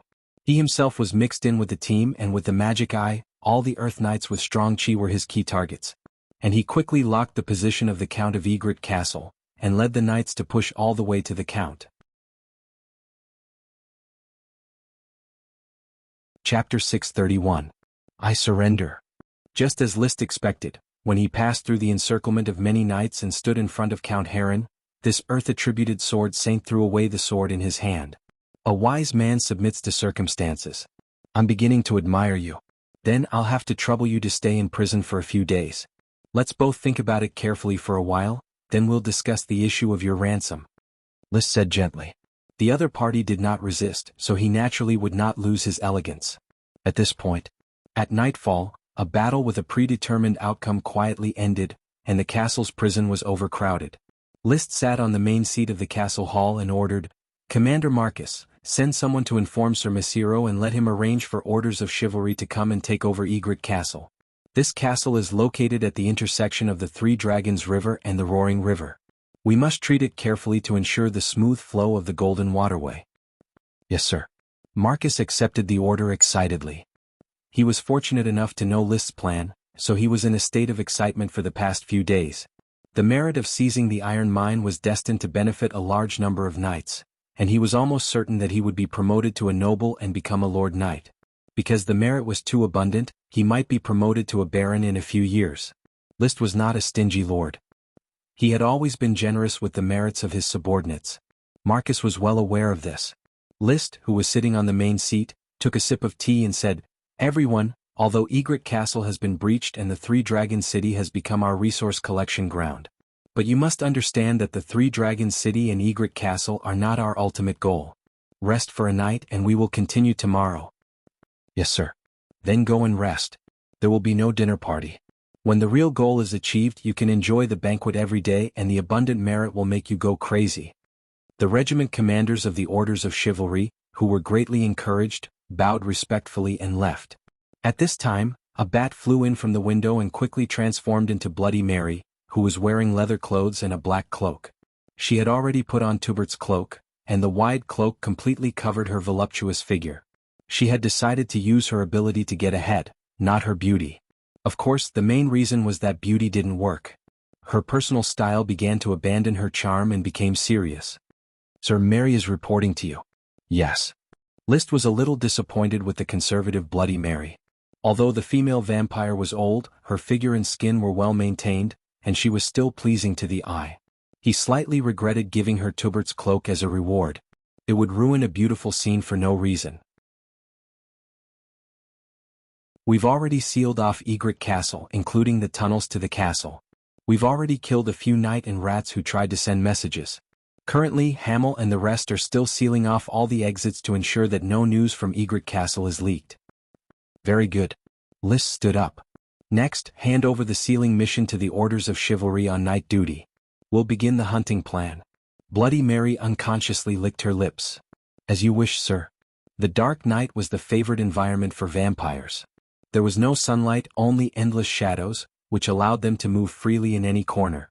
The Triple Dragon City was about 250 kilometers away from the Dragon Lock City, separated by a large mountain range. One of the mountain ranges was called the Coiling Dragon Mountain. There was a huge valley and an iron mine. As for where the iron came from, it could be seen from the name of the mountain. There was once an iron dragon like the Numb-Mouth Iron Dragon or the White-Mouth Iron Dragon. It was trapped here and continuously infected the mountain range, finally producing a large amount of iron. Famil Black Knight was tasting a virgin in a castle in the Coiling Dragon Mountain. He was a supervisor who supervised the iron mining in the Coiling Dragon Mountain. This was because his master, Alonso Cyclamen, was riding a bronze dragon to the border battlefield to confront the Dragon Knight of the Iron and Steel Ridge Kingdom. The family's orders of chivalry had also gone to the border to participate in the war, so he could not escort the caravan transporting the iron mine. Therefore, a large amount of the mined iron was piled up in the valley, waiting for the war to end before being transported. Even within the Eagle Kingdom, there were still mercenary groups who would take risks out of desperation and raid the iron mine. Behind these bold mercenary groups, there might be other Dragon Knight or Dragon Knight candidates. Or it could be the forces of the old Marquis or even some royal families, vassal countries, and enemy countries secretly supporting them. The Eagle Kingdom, which had been established for nearly 1,000 years, was no longer harmonious. Just the internal strife and struggles would consume a lot of energy. In addition, the Iron and Steel Ridge Kingdom constantly launched wars every year, not giving the Eagle Kingdom a chance to breathe. Although the pirates of Sapphire were weak, they were like maggots in the bones, always sucking blood and eating meat. The seemingly powerful kingdom. In fact, it was getting harder and harder to maintain such a huge territory. However, this did not prevent Famer from leading a befuddled life in the Coiling Dragon Mountain. As a pure blood of the Black Knight family, he enjoyed a lot of resources and absolute power from the family. Tasting a few virgins outside was not a big deal at all. In fact, he and his pure blood partner were playing on their own. Just a few seconds after he started to move, there was a knock on the door. However, he ignored it. In the Coiling Dragon Mountain, even the 2 Sky Knights stationed there did not have as much power as he did, because he was Alonso's eyes. As such, after a minute, Famer's body trembled for a while before he stopped moving. At this time there was another knock on the door. He was lying on the bed and answered with some waning interest, "Come in." The one who entered the door was his follower, a mixed-blood vampire. "My lord, Lord Tubert sent Bloody Mary to visit you. She is waiting in the living room." "Tubert? Didn't that guy go to Sapphire? Did he finish the task so quickly? Go get Bloody Mary." Bloody Mary quickly came to the bedroom. She was not curious about the girl lying on the bed. She looked directly at Famer, who was half-dressed in his pajamas. "My Lord Famer, Lord Tubert has returned from Ironhoof Island. He is currently recuperating in the mountains not far away. He suffered some minor injuries on Ironhoof Island. Why didn't he come to the Coiling Dragon Mountain Castle?" "Ehe, my Lord Famer, you must be joking. This is your territory." Famer was very proud. "Haha, Bloody Mary, your mouth is so pleasing. Tubert would definitely not dare to come to my territory. He is afraid that I will eat his heart. Speaking of which, if I did not let him go 10 years ago, how would he have the chance to become a pure blood?" "You're right, my lady. Master Tubert would like to invite you to the opposite mountain for a while. He has made some progress in his investigation on Ironhoof Island and hopes to discuss it with you before deciding on how to report to Prince Alonso. This is his keepsake." Bloody Mary handed over Tubert's keepsake that she had prepared beforehand. At least he knows the rules." Chapter 632. This chapter is to reward and update the leader of the guild, Battle Song of the Gods. Speaking of which, Battle Song had changed his smuff to reward the leader again. Vampires who walked in the dark, especially powerful purebloods, relied on their blood magic, bat transformation ability to escape. They would almost never encounter a situation where they were trapped and killed. Therefore, Famer Black Knight did not take any precautions against Bloody Mary's message. He immediately transformed into a bat and followed behind Bloody Mary, flying towards the mountains opposite Trap Dragon Mountain. A moment later they arrived in a dense forest. Just as he was about to land and transform into his human form, a large net was cast over his head. Famer's reaction speed was not much slower than Tubert's. He instantly exploded into countless bats and fled in all directions. However, the sneak attack still caught most of his avatars. Sizzling sounds of burning and frying could be heard. Only 4 bat avatars managed to escape. At this time List, who had cast the net, had already transformed into flames and directly extinguished one of the avatars. He then rushed towards the second one. At the same time, Scarlet Peggy and Blood Hamill pounced on the 3rd bat, while Night Demon Wimbledon and One-Eyed Yuso pounced on the 4th bat. Bloody Mary was trying hard to control the bloody net to prevent the avatars from breaking through the magical equipment. After crushing the 2nd avatar, List turned around and crushed the 3rd and 4th avatars. He returned to the position of the bloody net. Dragon's fighting energy erupted and crushed the avatars in the midst of their screams. All the blood magic of the avatars flowed out and condensed into Famer's body. He was more straightforward than Tubert. He was already dead. The Dragon Knight plotting against a vampire was purely a strong man bullying a baby. List took the handkerchief from Scarlet Peggy and wiped the blood on his hand. He signaled Bloody Mary to dig out the heart and retrieve the equipment before the blood magic of the corpse dissipated. The harvest was bountiful. A pure-blood vampire's heart was condensed with surging blood magic. The blood servants stared at it with their eyes wide open. 3 mixed blood vampire hearts in a box. An evening gown that was exclusive to vampires. It was a short sword that looked like a stiletto. It had the same name as Tubert's dagger. Both of them were magic equipment inherited from the Black Knight family. The only difference was that they had different shapes, but their functions were basically the same. A blood mask, a reincarnation ritual book, and a blood extraction needle. A finger-long tooth of some kind of beast, also some kind of magic equipment, filled with rich blood magic, a whip covered with spikes, and an amethyst ring. List pinched his heart. Famer's 3 followers, the Demoness Phoebe, the black-robed man Vansa, and the fanged Seth, quickly rushed over. Through Bloody Mary's threat and description, they successfully joined the ranks of the blood servants. Among them, Phoebe the Enchantress was Famer's confidant and knew his equipment very well. This tooth is the Fong of Super Warcraft, Bloodthirsty Bat, a magic equipment passed down from generation to generation in the Black Knight family. Not only does it greatly increase a vampire's cultivation and spell casting, but it can also be used to perform a blood exchange ritual to improve the purity of a pureblood's bloodline. List raised his eyebrows. Super Warcraft? What does a bloodthirsty bat look like? I've never seen one, my lord. The Black Knight family has a long history. No one knows if this bloodthirsty bat's Fong is from Super Warcraft. Phoebe's appearance was average, but what was extraordinary was her towering breasts. This whip is called the Wailing Whip. It's mainly used to liven things up. Skip it. Tell me about the amethyst ring. I don't know the name of this ring, but its function is to make people full of energy and greatly increase their magic recovery rate. It's a very good piece of equipment. List was very satisfied with the amethyst ring and did not hesitate to put it on his left index finger. In the customs of the Grand Duchy of Sapphire or the Iron and Steel Ridge Kingdom, there were only 2 ways to wear a ring. A man's left middle finger and a woman's right middle finger signified an engagement. A man's left ring finger and a woman's right ring finger signified marriage. Any other ring on any of the fingers was simply a decoration or equipment. It was not uncommon for a wealthy knight or magician to wear rings all over their hands. He activated the amethyst ring with his chi. Immediately, he felt a mysterious power being transmitted from the gem into his body. His body gradually felt an indescribable vitality, as if every cell in his body was boiling. Every type of gemstone was filled with amazing power. He then looked at Bloody Mary. The hunting plan this time was very successful.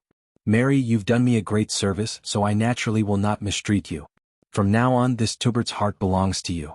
However, I don't have the time to supervise your cultivation and conversion. You can absorb this heart after we take over the Coiling Dragon Mountain. Bloody Mary suppressed her excitement and replied, I'll follow your arrangements, my lord. Everything I have is a gift from you, my lord. List was satisfied with this attitude. He looked at the other 7 blood servants. Famer's heart is in my hands, but it is of no use to me. As long as you work for me loyally and make enough contributions, it will belong to you. I have a mission for you now. From now on, watch all the exits of the Coiling Dragon Mountain. Do not let a single messenger escape. He paused. List casually tossed Famer's heart into the air. As long as this mission is completed, not only will this heart be yours, but all of this equipment will also be yours. That includes Phoebe the Enchantress, Vansa the Black, and Seth the Fanged. Yes, my lord. We will do our best to complete this mission. Bloody Mary took the lead and knelt on one knee. The other blood servants followed suit and knelt on the ground. In this pitch-black forest. It was very strange.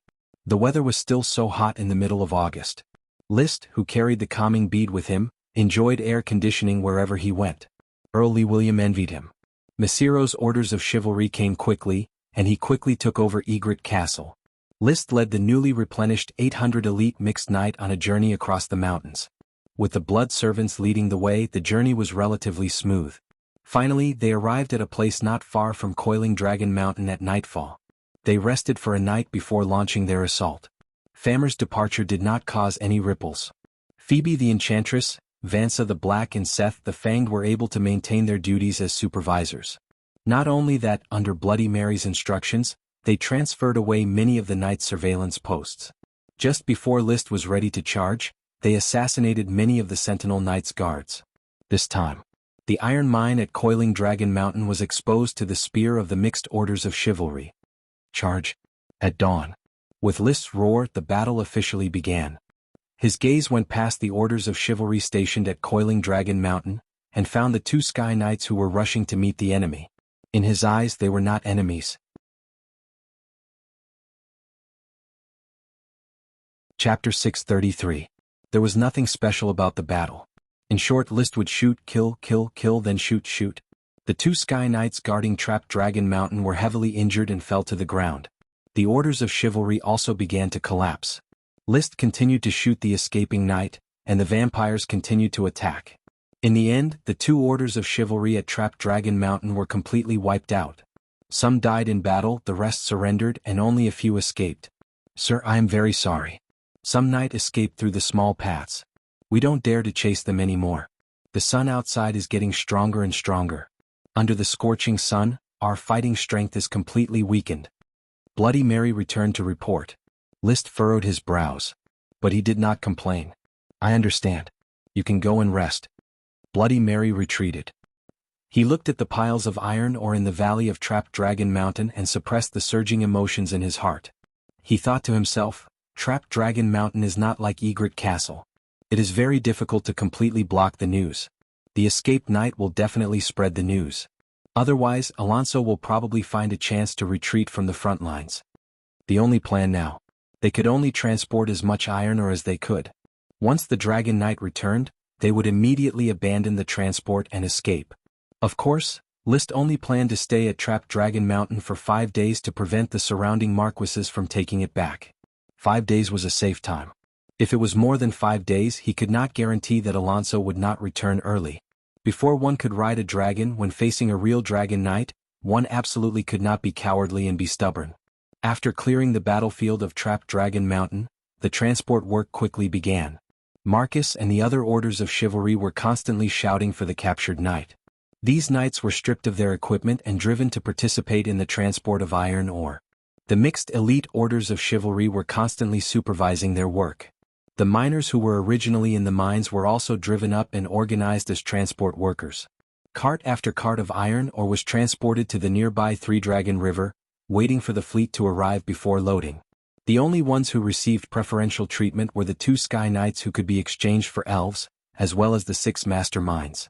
Master Minds were considered to be a type of architect. They were highly skilled in drilling and mining. List had always given preferential treatment to talented people, so the 6 mine masters were exempted from menial labor. However, they had to pack their belongings and leave with the fleet to his territory. Although his territory didn't have any mines to mine, there was no harm in hoarding such professionals. As for Mastermind's family, they lived in Dragon Lock City. Blood servants would be able to bring them back quickly. It was List's humane move to take these mine masters and their families with them. My lord, I've already sent a knight to Egret Castle to deliver the message. I believe that Sir Masiro will soon drive the serfs from Three Dragon City to transport the iron ore. Yes, guild leader Marcus. Help me take care of Coiling Dragon Mountain. Report to me immediately if anything happens. Yes, my lord. After Marcus left, he called for Bloody Mary. The battle is over. Now I'll give you this heart. I'll also give you your heart. Absorb this heart and train in front of me. Let me see how blood magic is trained. List threw the 2 hearts over and said calmly. Vampires had to put their hearts back when they trained. In order to prevent their subordinates from defecting, purebloods would personally supervise the training of mixed bloods. List continued this method. He didn't trust these vampires either. Bloody Mary held the heart and prostrated on the ground excitedly, kissing the tip of List's shoes. Bloody Mary will always be loyal to you, my lord. Then she began to train in front of List. First, she took off her top and exposed herself in front of List. It was a very erotic scene. However, before List could take a second look, Bloody Mary had cut open her chest and stuffed her heart back into her bloody chest. List's scalp went numb. In the blink of an eye, all the erotic thoughts were completely shattered. However, he still resisted the uncomfortable feeling and used the eye of magic to observe how Bloody Mary absorbed the heart. It seemed to be some mysterious blood magic that restored Tubert's heart from a magical state into magic runes, like the reverse form of a magic array. The blood servants hadn't completed the books on blood magic, so Liszt didn't know much about blood magic. He lost interest after watching for a while. The whole absorption process was quite boring. It was just Bloody Mary sitting quietly and constantly casting spells to absorb the magic runes into her body. When Bloody Mary finished absorbing the heart, a day and a night had passed. She hadn't become a pure-blood vampire yet. She still needed some time to digest and absorb. After the absorption was complete, she dug out her heart and gave it to Liszt.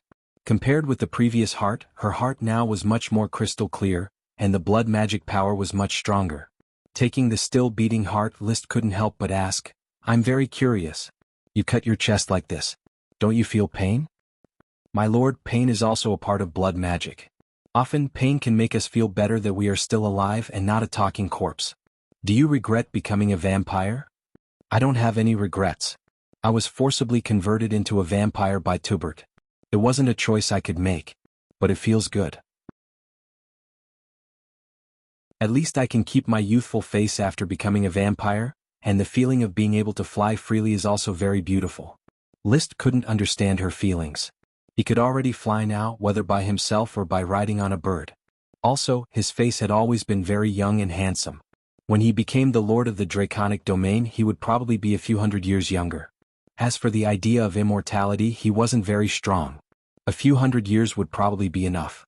There was no point in living too long.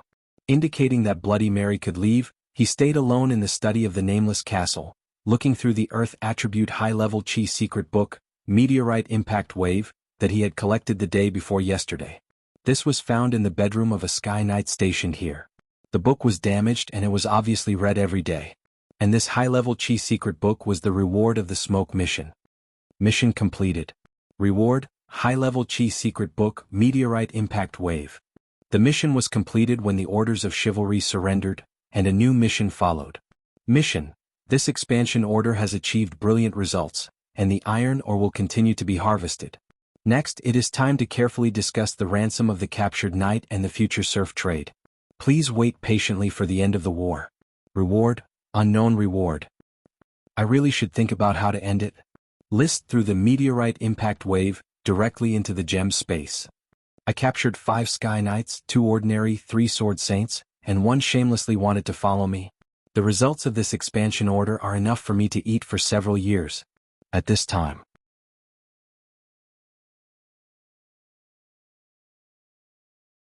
Chapter 634. Traces of a Powerful World of Warcraft. In fact, from the time he arrived at Trap Dragon Mountain to guard the iron mine, Liszt had been sending out Knight to search the surrounding mountains all day long. In the name of searching for possible signs of an enemy knight, he actually wanted to find intermediate and advanced World of Warcraft.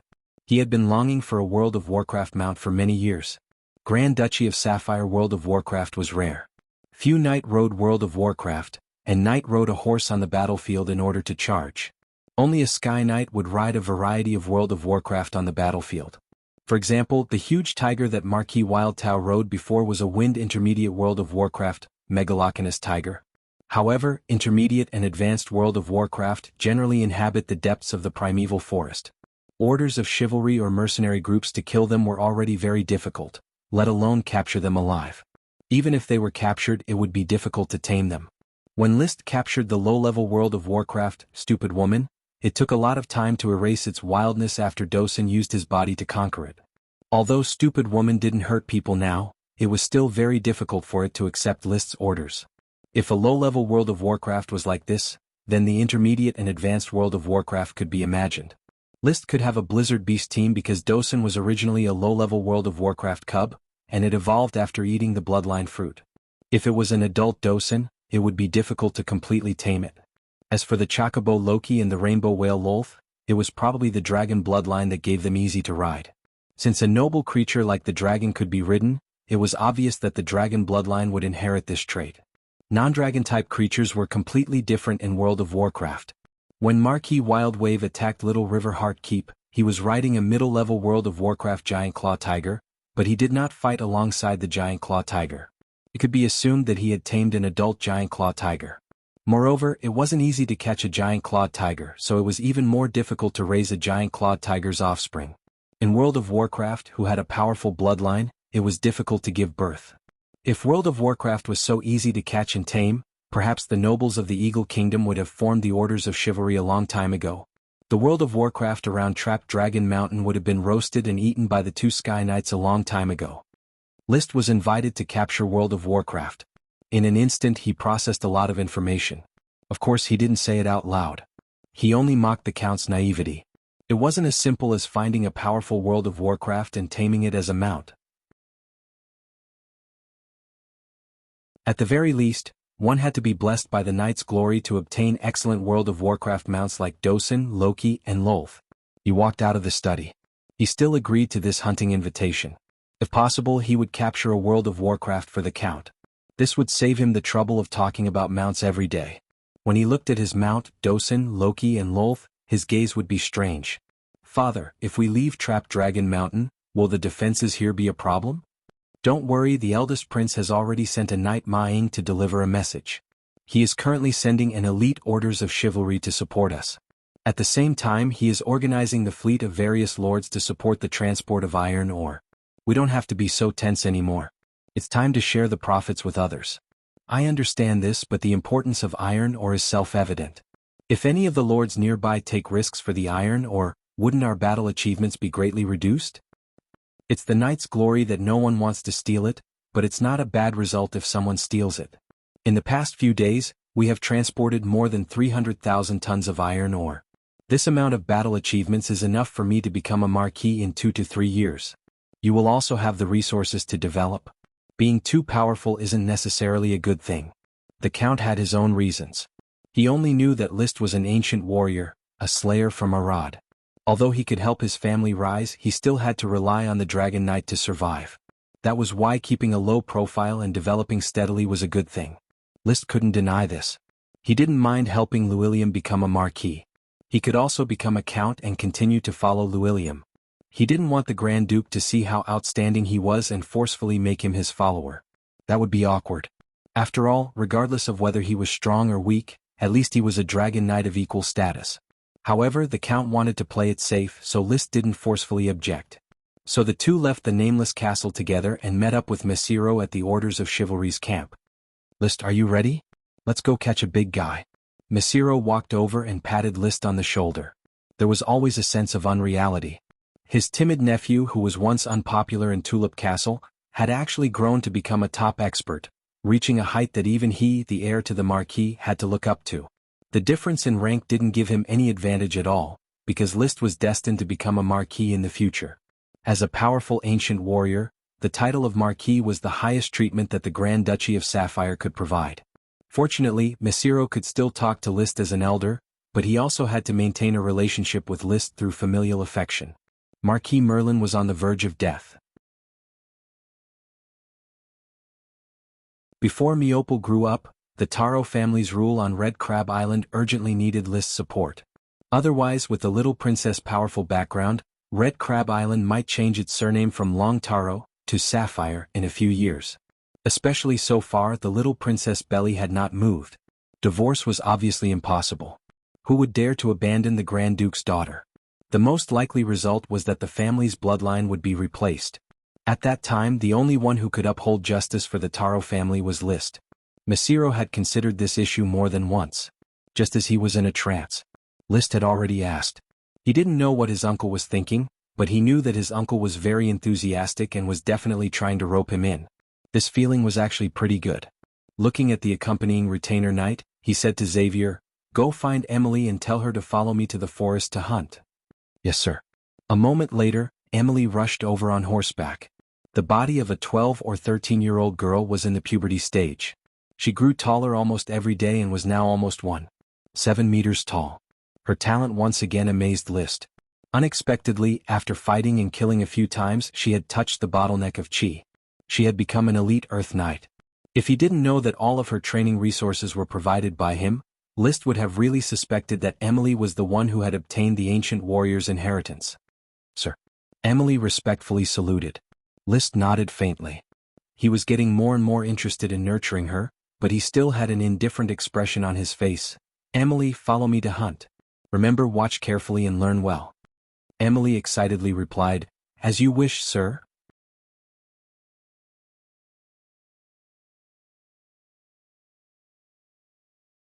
Chapter 635. Lee William and Masiro continued to search for traces of World of Warcraft, while List lazily taught Emily how to train and how to fight. Although he was not a dragon knight and was only an ordinary sky knight, he had fought many opponents. Especially with the help of the powerful dragon's combat energy, he could calmly observe how other sky knights fought. Using scientific methods to summarize, he had not only written List's geodesic manuscript, but he was also pondering List's skywriting. In the field of knight training, he believed that he had advanced ideas that surpassed the entire era. Emily was a very good student. She was smart, persistent, and did not like to complain or talk nonsense. She had always maintained a humble and respectful attitude towards Lei Lin. Attitude was especially important. List did not like arrogant people, and he did not like geniuses who thought they were great. The reason why he did not like Lytton was that Lytton often revealed his arrogance as a genius. No one could call themselves a genius in front of List. You need to take potions in the elite land. When the expansion order ends, I will provide you with enough potions when you return to the territory. Also, you need to carefully study List's Earth Codex. It will guide you on how to take potions and how to break through the shackles of cells. Yes, sir. Also, you need to learn archery. This is the standard of a knight. However, my multiple arrows is not suitable for you. I will choose an archery teacher from the elite Earth Knights to teach you other types of archery. List's multiple arrows relied on the gem space to open an infinite bullet plug-in. That was why it could unleash such great lethality. A casual shot could fire 3 arrows. An ordinary knight with a bag of arrows would not be able to use it more than a few times. In his opinion, the author of the Multiple Arrows Secret Manual must have obtained a space gem. Otherwise, he would not have invented an archery that consumed so many arrows. If it was only for the realm of dual arrows, then the multiple arrows would be a good choice. However, he had expectations for Emily not only as an elite Earth Knight. Emily did not ask why. Yes, my lord. Also, if your arithmetic isn't good, I can help you measure your body's resistance and adaptability to the potion.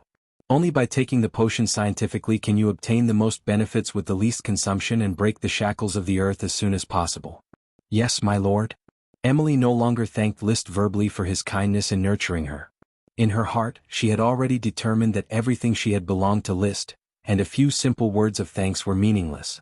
Devoting herself wholeheartedly to Sir Lord was the focus of her life. To the Count's regret, the entire hunting team eventually lost track of the powerful magical beast, and they did not find any useful clues until it was dark. After a whole day's journey, apart from killing a bunch of low-level World of Warcraft, there was only one intermediate World of Warcraft, Spiky Porcupine. This spiky porcupine was of the Thunder attribute and had a strong attack power. List used his Dragon's Battle Chi to forcefully break through its thunder and lightning armor and then knocked it out. He asked the Count if he needed this spiky porcupine as a mount. Looking at the long, sharp spikes on the back of the spiky porcupine, like a knight's spear, the Count fell into deep silence. After returning to Hungry Dragon Mountain, plates of delicious spiky porcupine barbecue were served at the dinner. The Count picked up a pork chop and chewed it up with the bones. What a pity. List ate the spiky porcupine's thigh meat and expressed regret. In fact, by pulling out the spikes on the back of the spiky porcupine, it can still be tamed as a mount. Of course, there was no point in saying this now. It was better to eat. In this way a day passed. In the blink of an eye, List had been stationed at Hungry Dragon Mountain for 5 days, and it was time to leave. The Sunset, which participated in the transportation, had sailed upstream along the roaring river. Commander Marcus led the Black Horse Island Orders of Chivalry and was busy moving a large amount of plundered materials to the Sunset. The elite Orders of Chivalry sent by the First Prince had taken over the garrison of Hungry Dragon Mountain. The commander was a sacred swordsman, enough to support the next defense of Hungry Dragon Mountain. Viscount Garcia, Viscount Fox, when the Orders of Chivalry evacuate Hungry Dragon Mountain, your letter will be sent at the same time. At that time, once your family or the Lord sends someone to Ironhoof Island with a ransom, you will be free. As for now, you need to go to Coral Island as guests. Understood. The 2 Sky Knights replied weakly. They were both followers of Alonso Ciancoli. They were not from a large family, but from the orphanage of the Syankali family. They had not been promoted to Sky Knight for a long time, so they had nothing but 1 or 2 sprites. List had them write letters mainly to Alonso. He had Alonso pay the ransom at the price of 2 ordinary sprites per person, or 1 grain or World of Warcraft sprite. Robbing his iron mine, incorporating his knight, and now making him pay the ransom. List would not be lenient towards this possible opponent in the Battle of Dragon Slayer. The sunset set sail. The 8 blood servants also followed and left. The 500,000 tons of Hungry Dragon Mountain iron mine had been transported away, completely handed over to the First Prince's Knight faction. The Count did not follow the sunset, but instead rode Mesiro's court speedboat. The two stood at the bow of the ship, looking at Hungry Dragon Mountain in the distance, sighing with emotion. Mesiro said, "With our withdrawal, most of the remaining military exploits will be nibbled away by the many aristocratic lords. What a pity." Lee Williams smiled, "No one can take away the military exploits that belong to me." Indeed, List is powerful.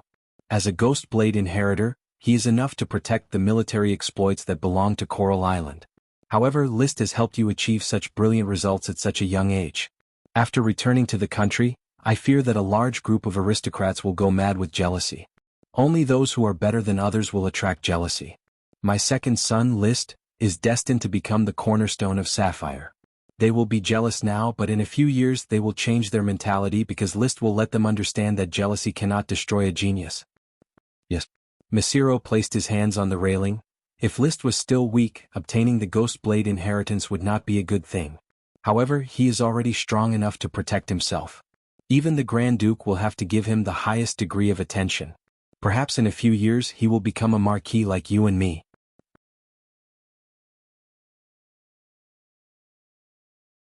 Chapter 636.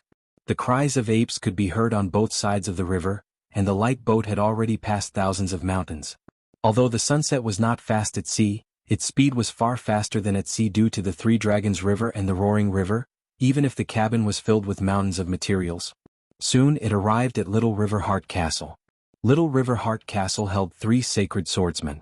One was Deborah Rainflower, one was Count Heron, and the last was Yevich Rainflower. Marquis Wildtao sent someone to participate in the ransom discussion of the 3 followers.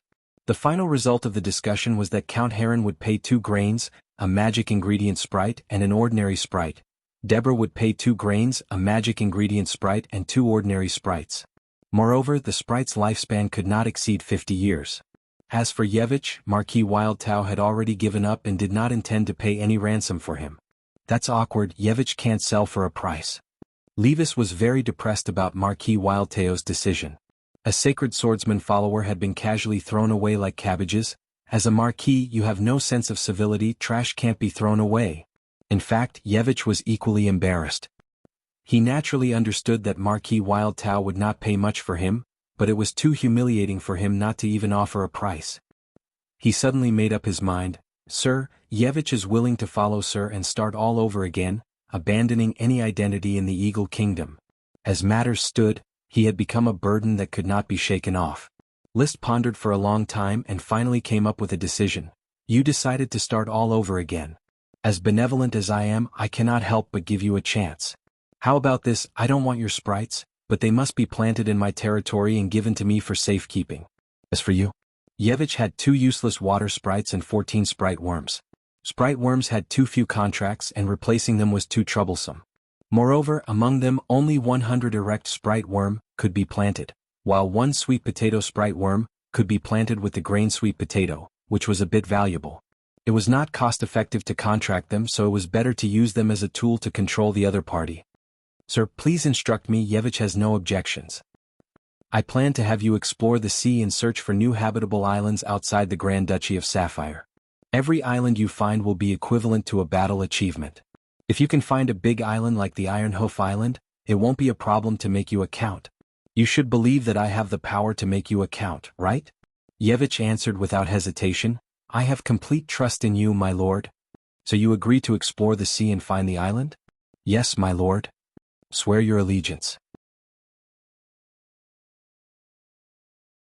After the ceremony of allegiance, Yevich officially became a white follower of List, and the title given by the Eagle Kingdom in the past had been abandoned. When the oath was completed, his identity would naturally change, and he would not be able to return to the past. An oath of allegiance under the watchful eyes of the public had a clear legal effect. Now that he was free again, Yevich did not know whether to be happy or sad. For a person, a sword saint, to end up like this, there was really nothing to comfort himself about. Furthermore, he was also disgusted by the war. He had been on the run for half his life and was getting worse and worse. It was better to explore the sea alone. He did not have to deal with the intrigues and fighting among the nobles. Looking at Yevich, who was somewhat dispirited, Liszt did not care. He did not want Yevich to participate in the Knights' War again, because this guy's character was not guaranteed. If he changed factions again, it would be a loss. He might as well send him to find a new island. In this case, without Liszt's support, Yevich would not be able to establish a foothold in the sea, and there would be no need to consider defection or the like. Moreover, he also needed a powerful knight to lead a fleet to complete the investigation for him and find a suitable island to establish a country on. Overthrowing the Sapphire family was just a record, and this option would only be activated when it was confirmed that the large guild had fallen out with him. He did not like that kind of life of fighting all day, and was more willing to establish a country on the island and live a life of peace. When he was poor and hungry, he would go to the mainland, just like the Sapphire family's development order. Especially after he developed new sailboat manufacturing technology, when the time came, he wanted to circle around the mainland, seize all the islands, and establish his own power. Domesticating the mainland and turning it into his own private garden was just a thought, but it was too difficult to realize. To solve the problem of Yevich's followers, Little Riverheart Castle also welcomed Marquis Wildtail's team to pay the ransom. The ransom for the two sacred swordsmen could be raised by themselves, but the Roaring Orders of Chivalry Knight needed Marquis Wildtao to be responsible for a large number of captives. The ransom had already been basically determined during this period of wrangling, and now it was only the handover. On Count Heron's side, his family brought 3 sprites. They were the cereal category wheat sprite, the sisal sprite, and the ordinary ornamental plant green bean sprite. Sisal was a cereal category and its value was very high. Not only could it be made into ropes, but it could also be used as livestock feed. On Deborah's side, he personally handed over the 4 sprites, namely the Coptis sprite of the potion category, the corn sprite of the grain category, the ordinary apple sprite, and the turning white grass sprite. The apple sprite could grow apples, while the turning white grass sprite could probably grow weeds. On Marquis Wildtail's side, not only did he bring a large number of gold coins, seeds, and other materials, he also had to hand over 2 sprites. They were the tobacco sprite and the pine sprite. Tobacco was used to make cigarettes, and the pine sprite was a more commonly used wood, and was also a grain. All the sprites were contracted to Liszt. Looking at the 9 sprites around him, one could imagine the excitement in his heart. War was indeed the best way to get rich. After farming on the island for more than 2 years, he had only obtained 1 big sprite and 6 sprites. But this time, in less than a month, he had obtained 9 sprites.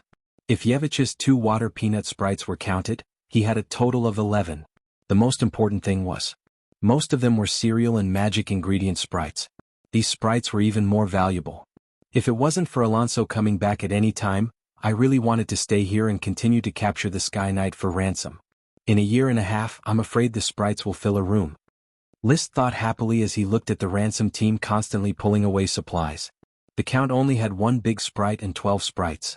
And he already had 1 big sprite and 15 sprites, not counting the 2 water peanut sprites. It could be said that he became rich overnight. Late August. Liszt, who was full of harvest, said goodbye to William before taking the Sunset out to sea. "Father, I'll leave things here to you. I'll wait for your return on Coral Island. Go, although the war is not over, your development order is over. After you go back, practice on Black Horse Island. Don't worry about too many things and strive to understand the spiritual power of the Ghost Blade as soon as possible." "I know. Enchantress Phoebe, Knight Demon Wimbledon, and One-Eyed USO will be under your command. Although their combat power is relatively average, they are the most suitable eyes." The Count looked at the 3 vampires wrapped in black cloaks. "Okay. So, the Sunset weighed anchor."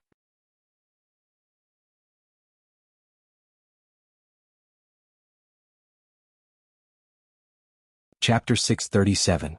On the sea, the wind was strong and the waves were strong, but the sunset was still stable. Liszt sat in the bow enjoying the wind. The 9 blizzard beasts, sitting or lying, occupied the entire bow. Loki was more cheerful, flying up to the sky from time to time, then landing back on the bow. He took a batch of wheat grains with secret aroma from List and tasted them one by one. Not far away on the deck, Alvin Eagle Sword was studying the Ice Soul Dragon Slaying Sword.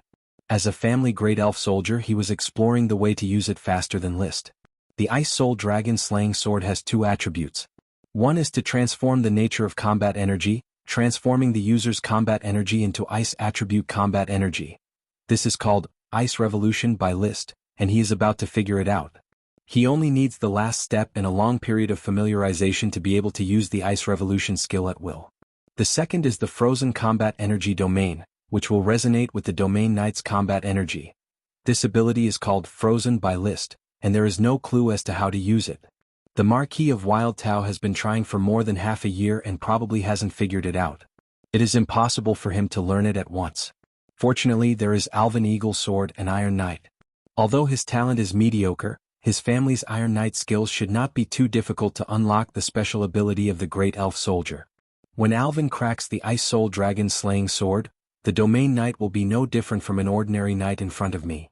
Drinking the warm Bampo milk, List thought. In addition, Alvin has decided to dedicate his family's Iron Knight skills to me. It is time to open an Iron Knight course under the Knight Academy. Since the future is destined to be a nation, then all kinds of talents must be trained in advance, lest a country be alone with only a few people. After drinking the Bampo milk in the cup, List took out a piece of roasted World of Warcraft meat from the gem space and ate it.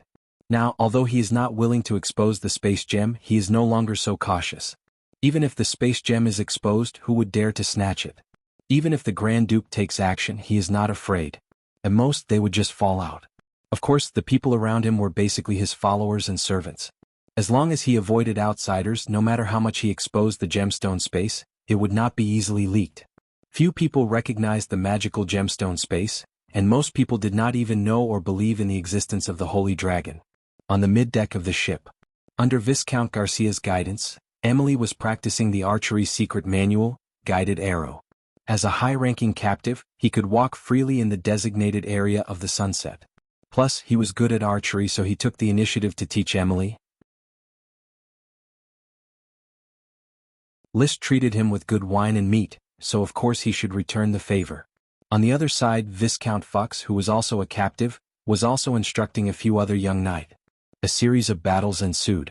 1/3 of the original 60 or so knights of the Black Horse Island Orders of Chivalry have been killed. Dying on the battlefield is the fate of the knight. However, the scale of the Orders of Chivalry did not shrink. Instead, it expanded to more than 120 members, and all of them were elite Earth Knights. With so many Earth Knights, List would not have been able to afford them, nor would he have been willing to raise them.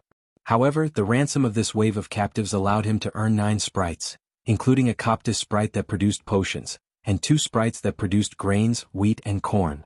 The potions and grains produced were basically enough to maintain this wave of expansion of the territory. When the iron ore shipment was over, List also planned to ask the Count to help him buy 30,000 serfs. Black Horse Island was developing industry rather than agriculture, so it could digest a large number of serfs.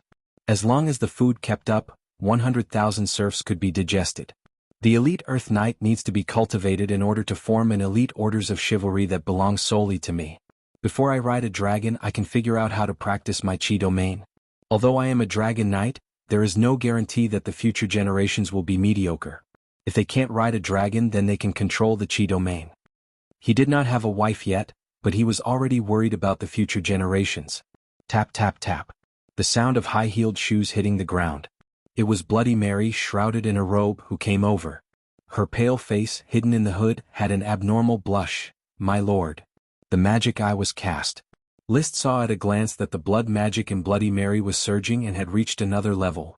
You have successfully evolved into a pureblood? Yes, thanks to your nurturing, Mary has finally become a pureblood vampire. Very well, through your own evolution into a pureblood, I believe you have a new understanding of the blood magic system, which can provide more research information. I am already preparing to add this part of the information to the nature and development of blood magic. Bloody Mary said, holding her heart in both hands and handing it to List. My lord, my training has come to an end, please continue to keep it for Mary. She took the heart. List was more and more satisfied with her attitude and could not help but nod. I have seen your loyalty. Now I will give you this reincarnation ritual, this blood extraction needle and this blood mask. In addition, the hearts of the mixed bloods will also be given to you, and their training will be supervised by you in the future. He did not want to waste his time supervising the training of a few mixed bloods. Thank you for your trust. Mary will manage the blood servants well, and become your eyes in the dark night. Bloody Mary took the pile of items, bent down, and kissed the tip of List's shoe again. My lord, can I transform into a new vampire? If you want to transform, you can. But it must be voluntary, and no one is allowed to be forced to become a vampire. Bloody Mary replied respectfully, My lord's kindness is the happiness of the subjects. If Mary had met you, my lord, I am afraid I would have a different life. Maybe you will become a great mage. The corner of List's mouth curled up. I have to let you know that although I am a knight, I have also done a lot of research in magic theory. I have written 3 books on magic theory, and there was even a mage in my territory who became a great mage because he studied my books. He was talking about Chrissy Truth. Strictly speaking, his magic books were indeed a great inspiration for Chris's advancement. Bloody Mary expressed her surprise perfectly. Ah, my lord, you also study magic? Your books actually helped a mage become a great mage? You really are a scholar. If you did not choose to train in chi and chose to train in magic, you would definitely become a great magic grinder. List smiled faintly as if he did not care about this at all. He changed the topic. Not only do you have to manage the blood servants, don't forget to supervise the 3 great mages, Lars, Silair, and Durak. They cannot pay the ransom for their freedom, so they have to work for me honestly.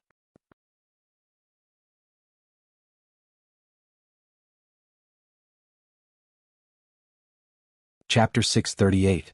This chapter is called, The Whale That Never Grows Up.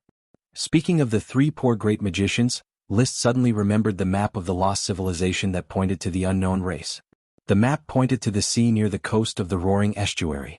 When the 3 great magicians found Yevich, because Yevich was also poor, they lied to Yevich that the ruins of the civilization were likely to contain a large number of ancient treasures. Yevich believed it and was ready to fund them to excavate the ruins of the civilization. We don't know if there are treasures, but as an unknown marine civilization, I believe there must be very valuable knowledge left behind. This was the answer that Lars Truth gave when List asked. He also wanted to trick List into excavating the treasure. But in fact there was no need for him to trick List. List would also excavate the ruins of the lost civilization of this unknown race. Taking out the hand-drawn map and looking at the 3 parts of the map, he couldn't help but want to return to his Black Horse Island as soon as possible. If he wanted to successfully find the ruins of the civilization with this map, he must rely on the siren A-Chi and the colorful whale Lolth. Otherwise diving would be a big problem. Unknown race, is it a siren race? There was no answer. He put away the hand-drawn map of the ruins and stopped thinking about it. Instead he looked at the sea. The holy water sword Yevich Water Peanut was working hard to learn how to swim. He was a person who lived on the mainland. Although he had water attribute chi, he was not very good at swimming. He was about to serve as the captain of the expedition fleet. In order to adapt to life at sea, he would go to the sea every day. In the first few times he needed sailors to salvage him. Now he could swim back to the ship from the sea by himself, and his fear of the deep sea was gradually overcome. I like the sea. The endless blue color makes me particularly enjoy its depth and vastness. Although I was late for nearly 30 years, at this moment I found my true love. Yevich, who finished swimming, made an affectionate confession to the sea. However, in the afternoon, this confession was hurriedly shattered, leaving only Yevich's hoarse roar. My lord, let me go back to the cabin, I don't want to stay on the deck. The weather was sunny in the morning, but in the afternoon, it was stormy. Huge waves slammed into the surface of the sea, making the sunset like a small boat, unable to resist at all. The sunset was equipped with the water-calming pearl and the wind-calming pearl, but List did not let the captain open them. He wanted to scare Yevich and see if he had fallen in love with the sea. After a while, the water-calming divine pearl and the wind-calming divine pearl were activated at the same time, and the sunset regained its calm. Huge waves were still rolling on the surface of the sea 100 meters away, but they gradually slowed down and calmed down after entering the affected area of the wind-calming divine pearls and the water-calming divine pearls. However, there were still some waves on the surface of the sea that shook the ship. There were many people who had never been on a boat. For example, Alvin Eaglesword and the 3 archmages all vomited. Originally, with his strong physique as a sky knight, Yevich would not have vomited, but after being locked out of the cabin by List, he could no longer bear it.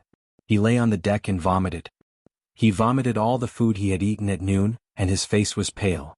After he was cleaned by several retainer knight and changed into a set of clean clothes.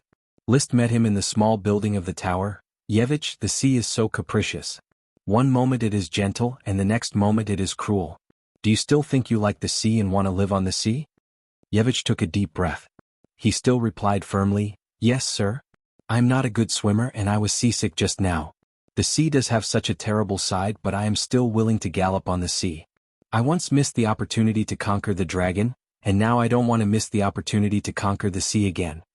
How could a dragon and the sea be compared? Liszt did not understand Yevich's brain circuit, but since the other party was not frightened and was still in high spirits, it meant that the expedition fleet could be entrusted to him. The Sunset arrived at the port of Ironhoof Island on August 23. The port was very busy with ships transporting iron ore one after another. Stationed in Oxhoof City was the Marquis of Quicksand City, Nesta Grand Flower Huilon, the brother-in-law of the Grand Duke. After receiving the news of Liszt's return, Nesta personally met him at the port. Sir Marquis Nesta, thank you for coming to greet me. I am deeply honored. Liszt performed aristocratic etiquette with great grace. Of course. It was not the kind of pious etiquette that a small aristocrat needed to meet a greater aristocrat. Instead, it was more of a battlefield knight etiquette, which well avoided the gap in status brought about by each other's titles. Otherwise, the etiquette that a viscount needed to show when meeting a marquis would make Liszt uncomfortable. Nesta did not care about this. Being arrogant was the exclusive shortcoming of young people. He patted Liszt's shoulder enthusiastically, young and promising, young and promising. When I heard the news of you in the country, I couldn't wait to rush to Huyuan in person and witness the battle between you and Marquis Nuteo. Sapphire has not had such an excellent young man like you for a long time. Liszt smiled reservedly and did not answer. Nesta pulled him directly to the nearby castle. I wrote to the Grand Duke about you. In his reply, the Grand Duke praised you very much. Unfortunately, both of his daughters are married, otherwise he would definitely let them marry you. But it doesn't matter, my eldest granddaughter has just reached adulthood. You can get to know each other. Nesta's granddaughter was supposedly 1 generation younger than the little princess, which was 1 generation younger than Liszt. But seniority was not important here. Marriage basically only considered whether the family was well matched and whether it was in line with the interests of the two families. Liszt never had expectations for female aristocrats. Unless they were cultivated, he would not easily accept them. After all, the atmosphere was too open. He asked his subordinates to arrange the supplies for the sunset. Liszt only took a few squires, Yevich and Emily, to the castle to attend Marquis Nesta's banquet. There were many aristocrats at the banquet. Most of them were aristocrats of the Blue Blood Alliance stationed on Ironhoof Island. This large island was temporarily firmly controlled by the Sapphire family. At the banquet, Marquis Nesta inquired about Liszt's identity in a roundabout way.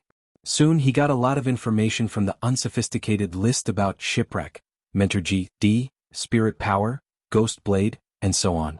They understood that Liszt was favored by the knight's glory and actually obtained the inheritance of the Arad civilization. Whether they believed it or not, at least the atmosphere of the banquet was good. They flattered each other. Their ears got calluses from listening to them. No young aristocrats came to provoke Liszt. In fact, since Liszt became the youngest Sky Knight in the country, he had never encountered a young aristocrat who was stupid enough to provoke him.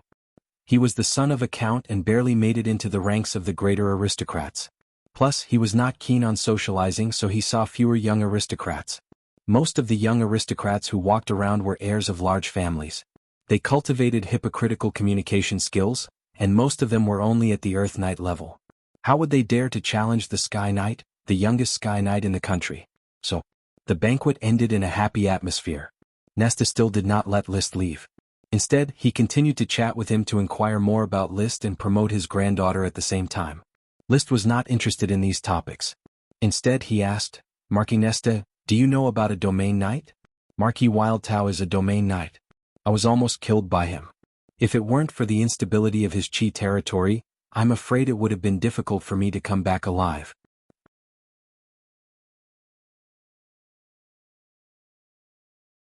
Chapter 639.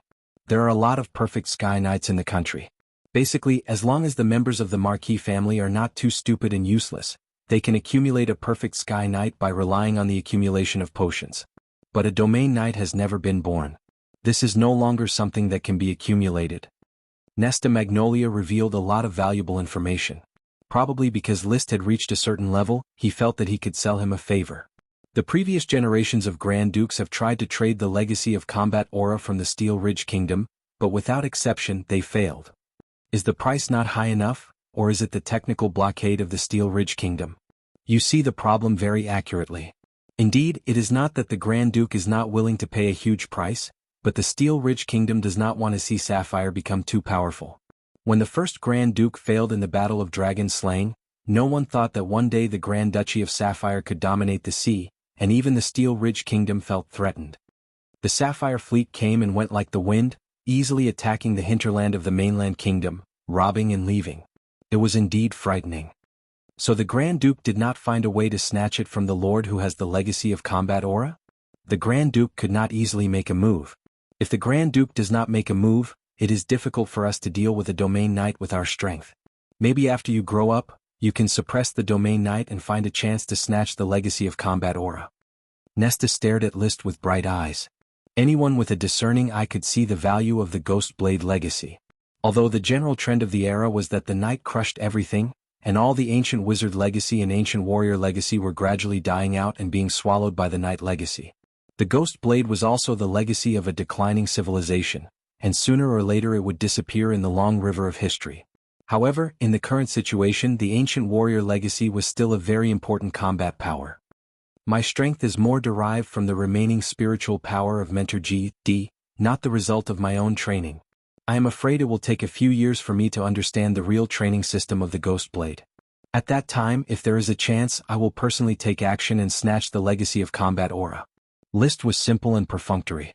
Half an hour later, the conversation came to an end as they feigned civility with each other. Liszt declined Marquis Nesta's invitation to dinner and left the castle to return to the Sunset. Without spending the night in Kauhof City, the Sunset headed straight for the sea. 4 days later, the Sunset arrived at the port of Black Horse Port, departed on July 20th and returned on August 27th. After more than a month, Liszt, who had returned to the territory again, was warmly welcomed by the officials and civilians of the territory.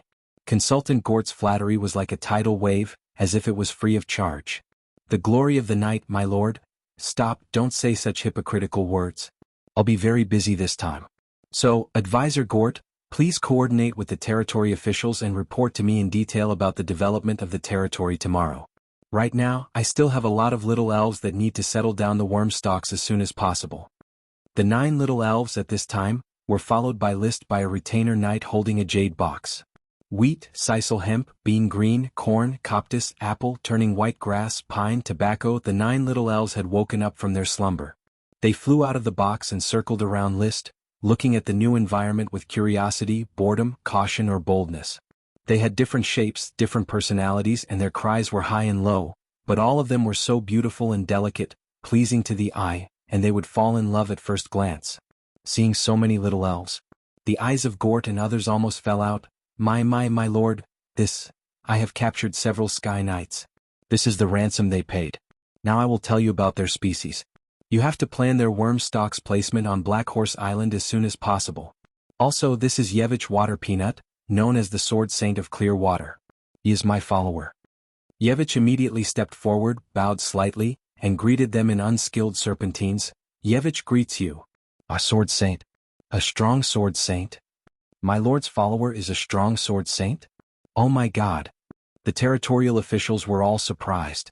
For them, an ordinary Sky Knight was an unreachable existence, let alone a Sky Knight at the sword saint level. However, Liszt was very dissatisfied with their performance. They made a fuss when they saw a sword saint. If they saw the cool scene of him defeating the domain knight, wouldn't they be scared to the point of cardiac arrest? Of course, Liszt did not blame them, nor did he show off. He didn't need to publicize it. The knight who followed him and returned would take the initiative to publicize his great achievements, so that all the residents of the territory would know how powerful their lord was. As a follower, a sword saint was just a basic operation. He stared at Gort, who had lost his composure. Yevich also has 2 lesser sprites and 14 sprite worms, which will be planted on Black Horse Island. You have to make overall arrangements. Commander Marcus, You will take Yevich to familiarize him with the environment of Black Horse Island. Gort hurriedly replied, "Yes, sir." Marcus also replied, "Yes, sir." List continued to introduce, "This is Alvin Eaglesword, an Iron Knight and my follower. He will teach the Iron Knight course at the Knight Academy." Advisor Gort, you have to arrange it carefully. Ah, yes, sir. These two are Viscount Garcia and Viscount Fox, two Sky Knights. They are guests from abroad. Arrange accommodation for them in Port Town. There was no need for List to identify himself. He could tell from the look on their faces that they were prisoners. Gort was stunned and did not respond for a while. It wasn't until Marcus approached him and whispered his identity that Gort suddenly realized and stammered back, "Sir, please rest assured I will arrange it." After that, he swallowed hard. Today's impact on him was too great. Later, he needed to find a tavern, sit for a while, and drink a cup of flower wine to calm down. However, his shock was not over yet. 7 or 8 mages wearing magic cloaks came down from the sunset. One of them was a female mage with a pale face. She looked curiously at the port of Black Horse Island and asked softly, "Sir, is this your territory, Black Horse Island?" The residents here have a happy smile on their faces. Blair, who was also seriously frightened, suddenly had a flash of inspiration and quickly replied, "Sir Mage, all the people on Black Horse Island have such a happy life. It is all thanks to the kindness of the Lord." This flattery was rough. But it was more comfortable than Gort's flattery when they first met. List smiled and said to Bloody Mary, "I hope you will like life here. Mary, take the 3 great mages and follow me to the Magic Academy of the Mage Tower. You will live in the Mage Tower from now on."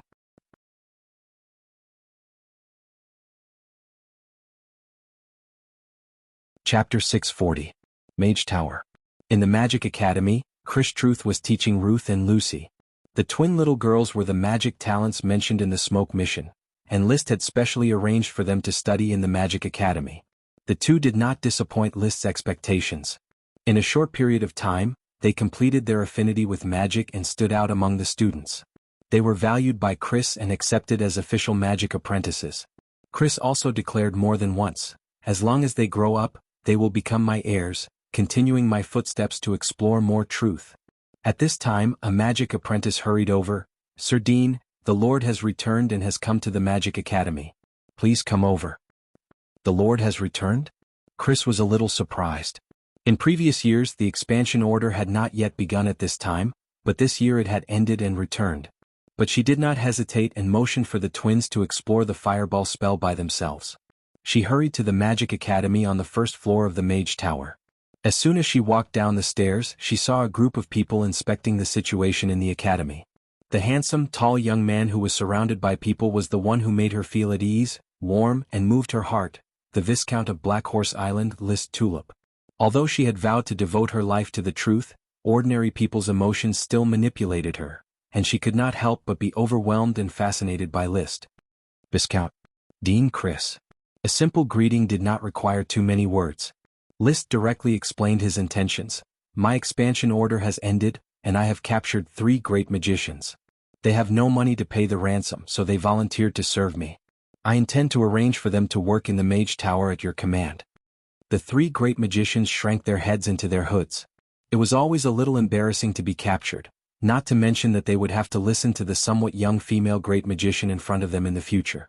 It was not discrimination against women, it was discrimination against age. After all, each of the 3 great magicians was over 40, while Chris was only 27 or 28 years old. Chris looked at the 3 great magicians and nodded. "I will arrange their work." List turned to the 3 of them and warned, "Your freedom will definitely be restricted. You will have to submit an application to leave the Mage Tower. You are not allowed to do any research other than what Chris has arranged for you. If you have your own research, you can submit an application. At the same time, you will also have to be responsible for part of the teaching." List had always been worried about the mages, so he planned to use a forceful management system to control the direction of the mages' research and turn them into scholars and researchers. In fact, this was more in line with the temperament of a mage. A mage who was willing to dedicate himself to the truth had a scientist side to him. He believed that sooner or later, these mages would adapt to the future that List had arranged for them by providing them with comfortable personal life services. The Magus Tower had special servants to serve them. Soon, someone arranged the daily lives of the 3 great magicians. On the other side, List was still introducing them to Chris. These 5 are my blood servants. You should have heard of the legendary profession of vampires. They are vampires. Mary can help you manage the Mage Tower. Although they have been converted into vampires for many years, they should not have lost all their knowledge of magic. Your Excellency Chris, it is a pleasure to meet you. We can have a good chat when we have time. Bloody Mary took the initiative to be friendly. Chris nodded. Her attitude was not very warm. She needed time to accept the sudden appearance of these magicians and vampires. Originally, she was the only great magician in the Mage Tower. Everyone relied on her and she could do whatever she wanted. Now, not only were there 3 great magicians but there were also many vampires. In particular, the leading vampire always made her feel a great threat. She said that she would help manage the Mage Tower, but who knew if she was here to steal the power of the Mage Tower? In fact, List really had the idea of letting Bloody Mary take over some of the power of the Mage Tower. It was not that Bloody Mary's heart was in his hands and she did not dare to betray him, but he thought that Chris was more suitable to be a scholar than a manager. She did not have the scheming methods of the vampires. However, he did not understand Chris. After a moment of helplessness, Chris quickly began her power play. She said in front of List, "Lord Viscount, I think the names Bloody Mary and Scarlet Peggy are very unsuitable for the harmonious atmosphere of the Mage Tower. It is not good to call them like this in front of young apprentices." Bloody Mary and the others immediately narrowed their eyes. Proposing to change their names in front of them was undoubtedly a show of strength. List could not help but look at Chris. He had been in a high position for a long time and had some experience in politics. Naturally, he knew that Chris wanted to use the name change to establish authority. He was happy to see this scene. Chris could better balance the power of the Mage Tower with fighting power. What you said is very reasonable. Terms like bloody, blood, and fangs are indeed inappropriate. So, Mary, do you think we should change our names? Bloody Mary said with a smile, "As you wish, Lord Viscount." Then change your names. Mages use truth as their surname, and vampires use their family as a collective. You are bats walking in the darkness in the Black Knight family. Here you can see the light. Let's use Dawn Daybreak as our surname. Thank you for giving us a new surname, Lord Viscount. From now on, I am Mary Dawn Daybreak. Bloody Mary expressed her joy. She did not necessarily like the surname, Dawn Daybreak. But since it was given by the Lord, the meaning was definitely different. Although Chris used the name change to exert authority, she also used this opportunity to gain new trust. Giving a surname was an act of intimacy and represented trust. As she spoke, she turned and smiled at Chris. Mary Dawn Daybreak greets Lady Chris Truth again. Chris was expressionless. Hello, Mary Dawn Daybreak. The vampires went to make arrangements for their own accommodation. List and Chris walked into her workshop alone. There was already a large pile of finished potions, the fruits of Chris's labor over the past month. List, who had long been cut off from potions, urgently needed this batch of potions to nourish his cells that were about to dry up. Thank you for your hard work, Chris. This is what I should do. After thinking for a while, List said gently, "The Mage Tower is named after you. Mary and the others are only staying here temporarily. Their identities are more suitable for reconnaissance on the battlefield. Don't have any other ideas. I need you to manage these mages for me." Lord Viscount, I can understand your arrangements, and I am willing to help you manage the Mage Tower.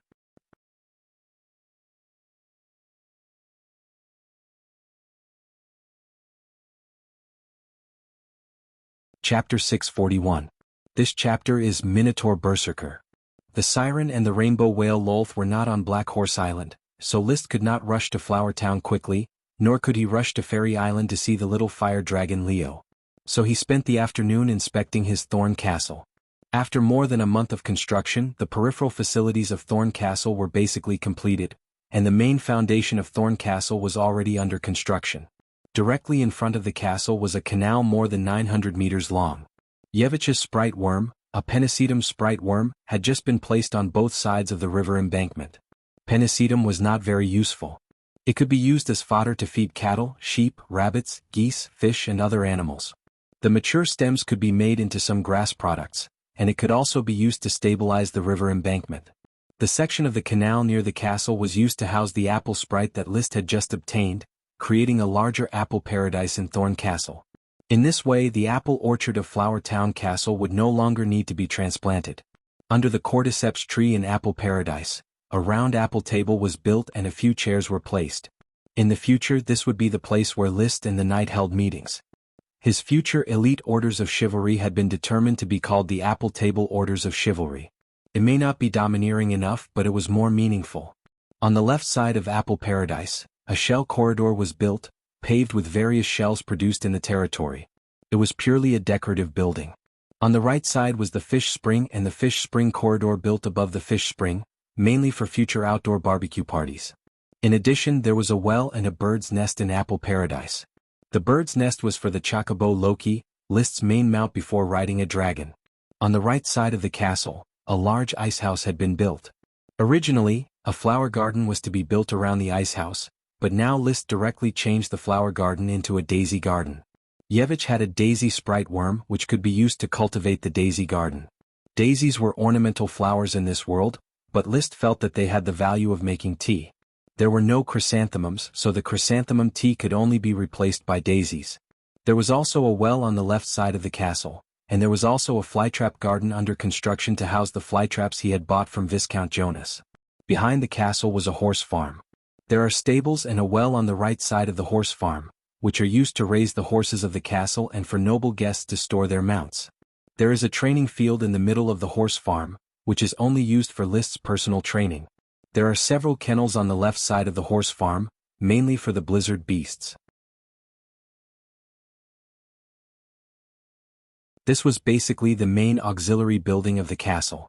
By the end of this year, I should be able to live in this castle, right? Liszt asked Jeremiah Rammed Earth, the architect who accompanied him to inspect the construction site. Jeremiah replied, "Sir Lord, if everything goes smoothly, we will definitely be able to complete the construction before it snows. However, I still need your Blizzard Beast team to cooperate and provide stones and pillars for the construction team." "There's no problem with that." In any case, Dosen and the 8 little ones had nothing to do, so they cast spells randomly and condensed a lot of rock thorns. With this group of intermediate World of Warcraft constantly producing rocks every day, there was no shortage of stones in the territory. Sometimes, when Liszt saw more and more stones piled up, he was ready to plan to reclaim the land. He mainly wanted to reclaim the sea around Black Horse Port and build it into a large haven. Black Horse Island was his independent fief. It was also the place where his career started.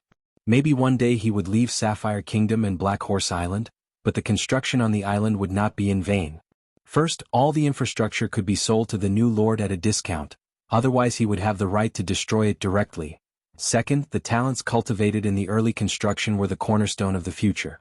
Just like this Thorn Castle, the construction will cultivate a group of outstanding construction workers, paving the way for the construction of more buildings in the future. In case one day he had to sell the castle.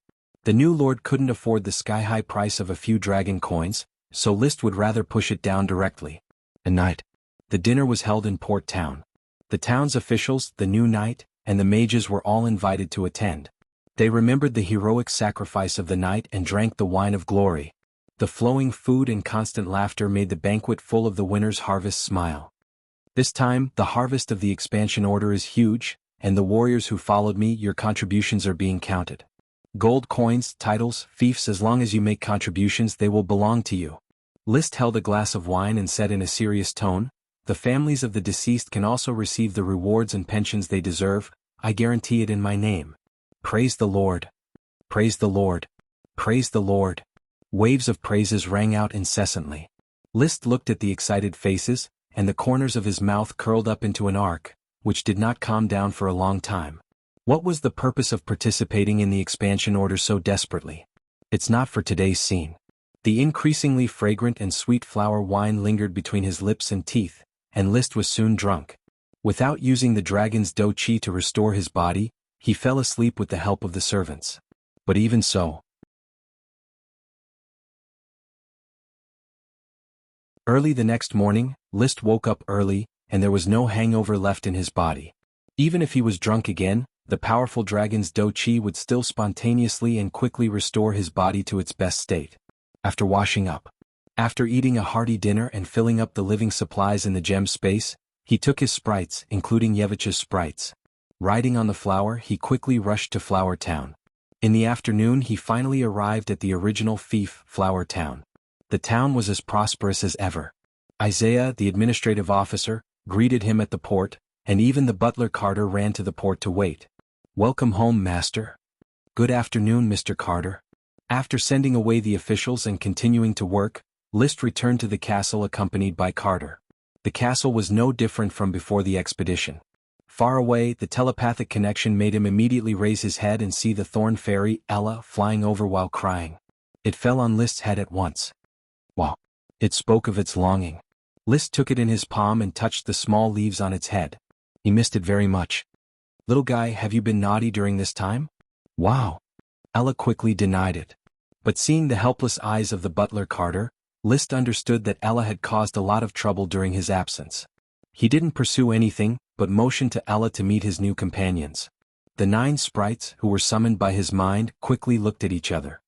Chirp. Gulp. Ula. Kaka. All kinds of cries came and went, and the atmosphere of these sprites' meeting was obviously not friendly. Ella, who was used to being domineering, was so angry that she put her hands on her hips and yelled at these sprites. Wow, wow, wow. So the sprites fought back. It was noisy in an instant, until List glared at them. "Behave yourself." They reluctantly closed their mouths, and the power of the contract could not be violated. Carter secretly wiped his sweat. "Master, Ella is going to turn the castle over. You have gained so much glory and got so many sprites. I am afraid the castle's worm room will not be able to live. Turn the other empty rooms into insect rooms as well. The obedient elves will stay in one room, while the disobedient elves will be isolated. Anyway, we'll have to put up with it for now. Once Thorn Castle is completed, there will be brand new insect rooms for every elf to live in."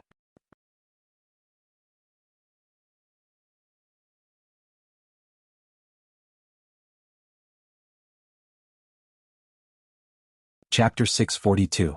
Whoa! Ella, who had been locked in a box, issued an unwilling protest. In the end, she could not resist List's discipline, and obediently lay down and slept.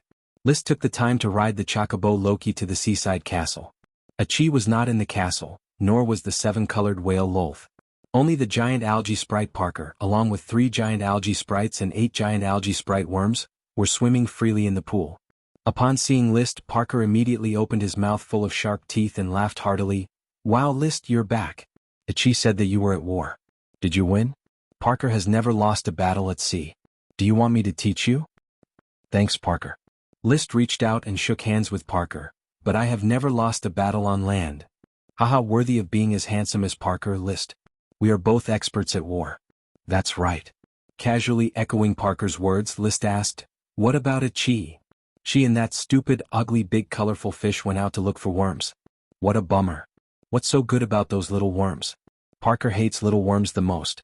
If a little worm dares to come to Parker's territory, Parker will tear it in two." "Don't be like that, Parker. You also evolved from a sprite worm." "Haha, but I have evolved successfully and have already broken away from vulgar interests.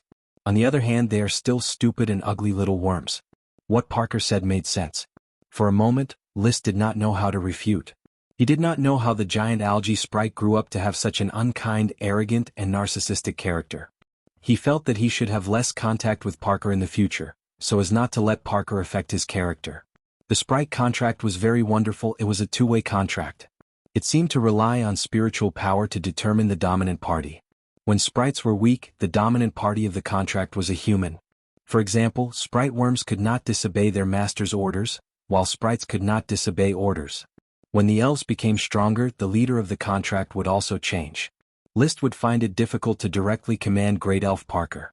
If it was a dragon elf that was stronger than a great elf, perhaps the elf contract would be a completely equal contract. So much so that List guessed that if there was an elven king, would the elven king rely on the elven contract to take over the position of the leader and become the master of the humans? Of course, he hadn't even seen a dragon elf before, so he couldn't be sure of the elf king's situation. He didn't continue to talk nonsense with Parker. He directly asked, "Parker, do you know when Achi will be back?" Handsome Parker doesn't know. "Alright, you can continue playing. I'm leaving." "Don't go, let's chat a little longer." At night, in the Flower Town's nameless castle, there was another grand banquet to celebrate List's triumphant return.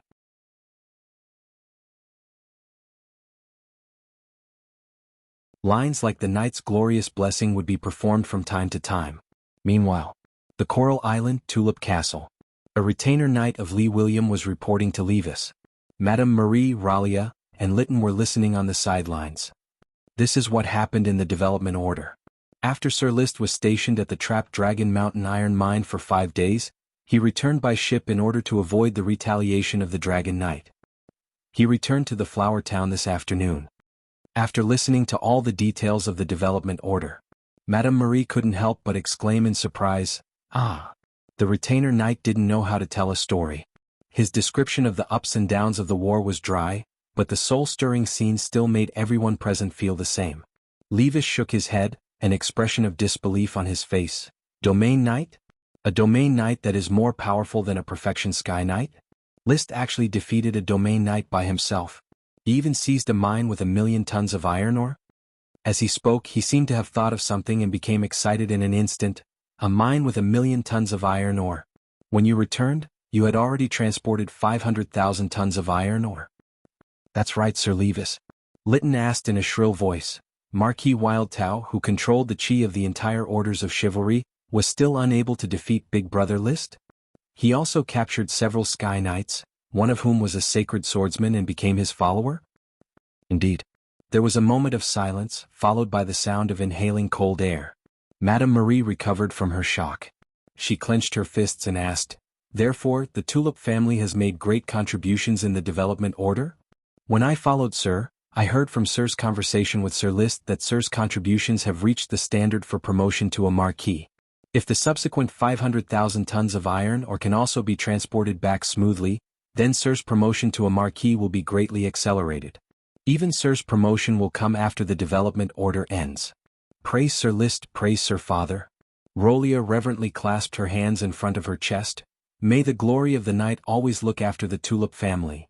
Immediately after, Rolia asked, "Did Sir Father say when he will return from the Eagle Kingdom? Also, did my father say when he will return?" With the iron ore transportation completed, the development order is basically over. Sir Marquis Roderick and Sir Messiro should return together. Levis was so excited that he couldn't sit still. He paced back and forth in the living room, constantly asking about the details of the battlefield, and then sent someone to inform Madame Penelope and Elvira. When the old Madame and Elvira arrived at Tulip Castle, they were once again surprised and full of praise. Madame Penelope said on the spot, "Tomorrow we will go to the Flower Town together. Since the most outstanding bloodline of our Tulip family has returned from the battlefield, we should celebrate the joy of the harvest for him." The commotion lasted for more than an hour. Only then did Tulip Castle regain its peace. After washing up, Levis and Rolia returned to their room and went straight to the baby's bed taken care of by a servant. Looking at the sleeping baby, the couple showed loving expressions of parents. Levis reached out and touched the baby's tender face, saying, "Tomorrow, go to the Flower Town and take Richard with you. Let List see his nephew. He is now a top powerhouse under the Dragon Knight rank. This time all the resources of the development order belong to him. The harvest will certainly be huge." Just half a month ago, Rolia, who had been pregnant for 10 months, gave birth to a healthy baby boy, becoming the eldest son of the 4th generation of the Tulip family. According to the name given by the Count before leaving, he was named Richard Tulip. Rolia was a little worried. Is Richard too small? The road will be bumpy. Don't be nervous. Let the servants keep a close eye on him. Put more quilts in the carriage. List is his uncle. Such a powerful uncle cannot be neglected. The Tulip family will have to rely on List's help to promote to a Marquis on the Iron Hoof Island. Perhaps it was the intuition brought about by strength, or perhaps it was the change of perspective after becoming a parent, but Levis had thoroughly recognized List's strength. Rolia agreed, "You are right. List is a strong support for the family. We need to maintain a close relationship with him." After saying that, she lowered her head. Chapter 643. List did not know that he already had a nephew. He knew that Loria Golden Ears of Wheat was due, but he did not notice that the due date had already passed. After the banquet, he once again went to the seaside villa and finally saw Achi. Big brother? Achi had already learned from Parker that List had returned. She was not surprised but rather very happy. However, she was not the kind of girl who would act coquettishly, so her smile was very reserved. Ever since she had immersed herself in the world of magic and truth, she had become a lot quieter. The knowledge that was as vast as the ocean always made her forget to return. Perhaps the turmoil of this world was extraordinarily lively in the eyes of ordinary people, but in her eyes, it was only superficial and superficial. Except for List. She would often think of List's smile. Big brother looks really good when he smiles. At this moment, List just opened his arms, and Ichi threw herself into his embrace. She immediately smelled the strong scent of alcohol, but also the familiar scent that made her feel at ease. Ichi, how have you been for the past month? They're all good. It's just that the magic plants are growing very slowly. Druid magic can't make them grow fast, and there's no progress in the transformation spell. Leo's temper has also become worse. He doesn't like the fish that Ichi catches for him. He wants to eat beef, but Ichi can't get him any beef. It's fine, I'll deal with Leo. List curled up a strand of Ichi's beautiful azure hair and sniffed it. There was a faint fragrance. I heard from Parker that you and Lolth have been looking for sprite worms recently?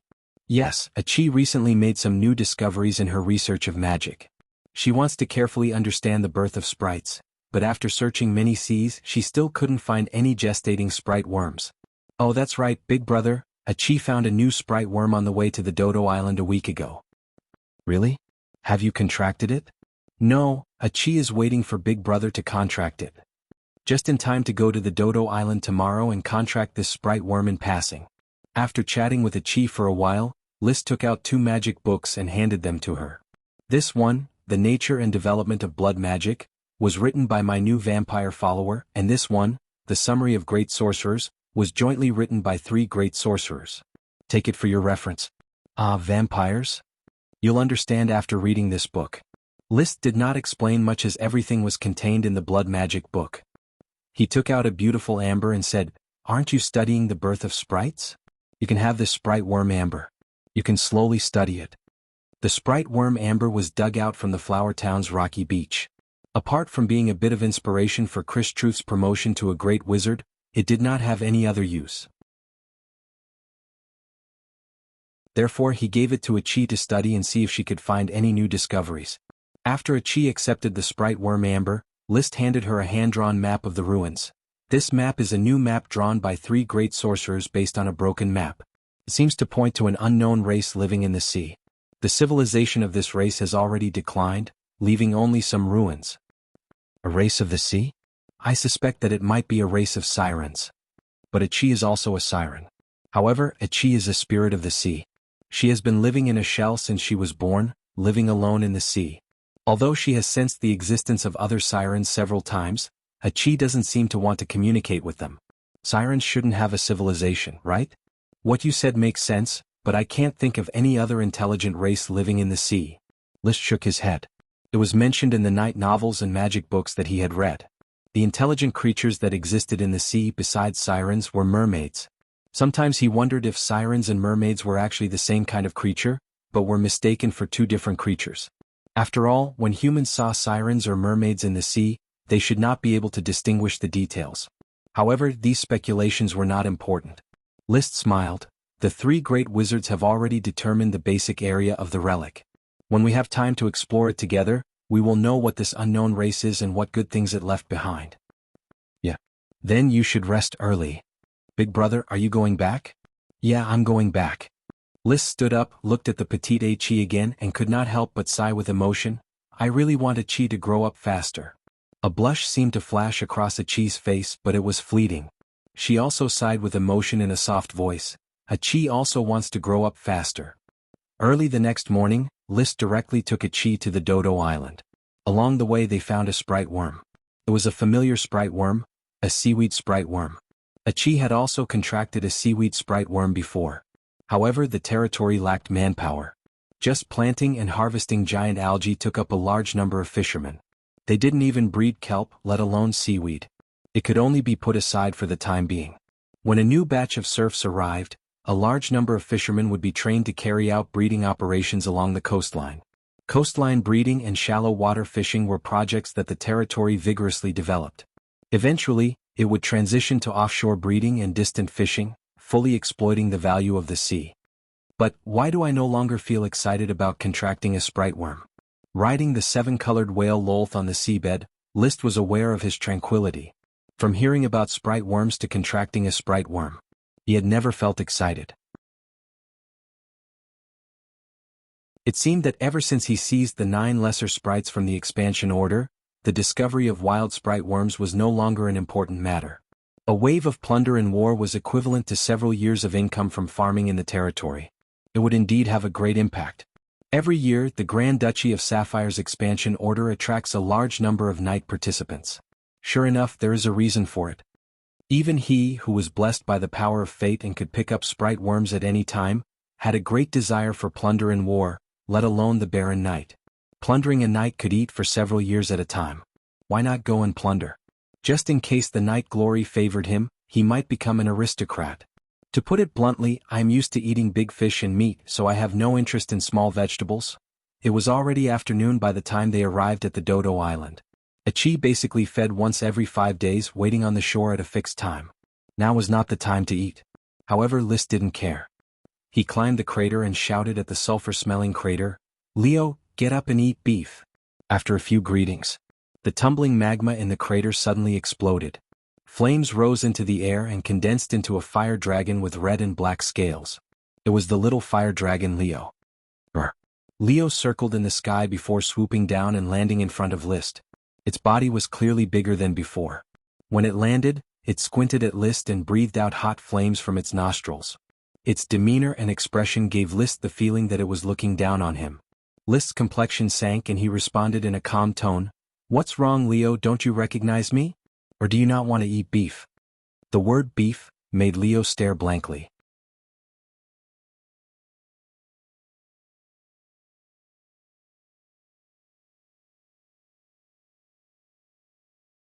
Chapter 644. This chapter is "I Love Your Highness" and will be updated. There was beef. Although Leo was reluctant, he still cooperated with List and practiced to his heart's content. He had only taken some potions for more than a month on the expedition, so his strength increased very slowly. But it could not be said to be slow. Compared to other Sky Knights, he still seemed to practice very fast. But compared to when he practiced with a dragon, he could feel a substantial increase in strength. The growth of his strength alone was too little. It's still refreshing to practice as a dragon knight. But he also had certain concerns, mainly that the improvement of Leo's relationship seemed to have stagnated, and there was a lot of regression. As a prospective dragon knight, he had not yet succeeded in riding a dragon, and he did not have the time to spend every day with Leo and brainwash him to get rid of Leo's alienation. As a result, there was always a deep gap between the man and the dragon. Looking at Leo's exhausted look, he took out a pile of potions and handed them to Leo, and at the same time, touched Leo's hands all over. Leo did not resist his touch, but it did not seem to enjoy it. The good impression that he had accumulated some time ago had fallen back to its original point. A dragon that was difficult to serve. No wonder elemental dragons are mostly evil dragons. This kind of character is really annoying. List played with one of Leo's scales. The scales on its neck, head, forelimbs, and wings were thin and dense, and the scales on its back were thick and large. The largest was even the size of a wash basin. The scales were warm to the touch, and magic could be seen escaping between the gaps, faintly transforming into tiny red sparks. The magic sparks were not hot. They were between magic and matter and not real sparks. Sometimes he wanted to tear off a scale and bring it back to study slowly, but he did not do so. Feeling the magic attached to the scales and the abundant dragon wool inside, List frowned and thought, how did other dragon knights succeed in riding a dragon? Could it be that elemental dragons are so bad that they can't be ridden? The dragons of the major kingdoms are basically elemental dragons and metal dragons. It seems that only 1 or 2 are elemental dragons and there are no fire dragons among them. He paused. He thought again, or is it because I'm not strong enough? I need to have perfect combat energy to get Leo's approval, ride it and form a contract with it? I should write to Marquis Merlin and ask him what the perfect high-level combat energy is like. Is it similar to the elite Earth Knight's mid-level combat energy? The beginner combat energy of an apprentice knight was very simple. It was to simply extract a special magical power from one's body and call it combat energy.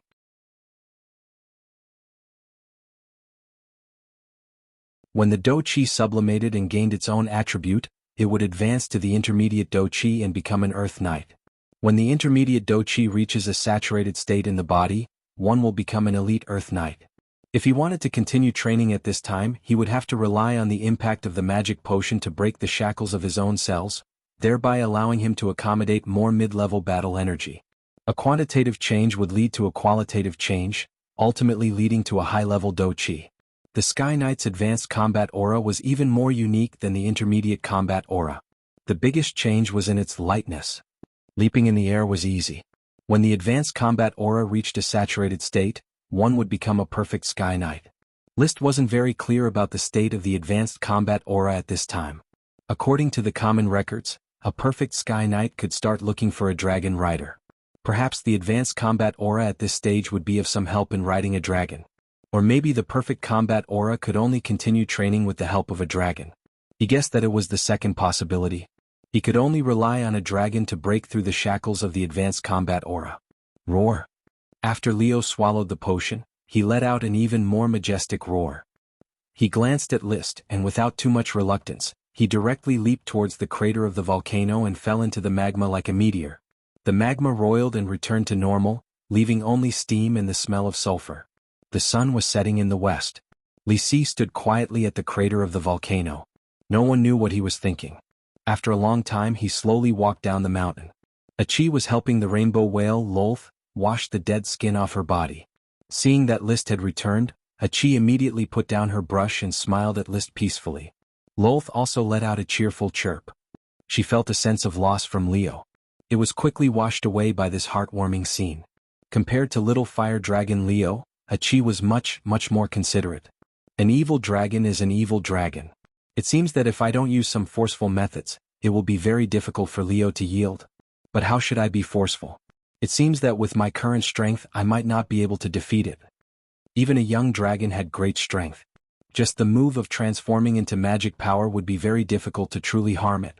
Moreover, relying on the environment of the crater, Leo was almost invincible here. Unless, if I take out the volcanic glass and make a weapon, I wonder if it can attack Leo's magic power form? In fact, it should not be called magic power form but dragon wool form. Dragon wool was the extreme nature of dragon magic.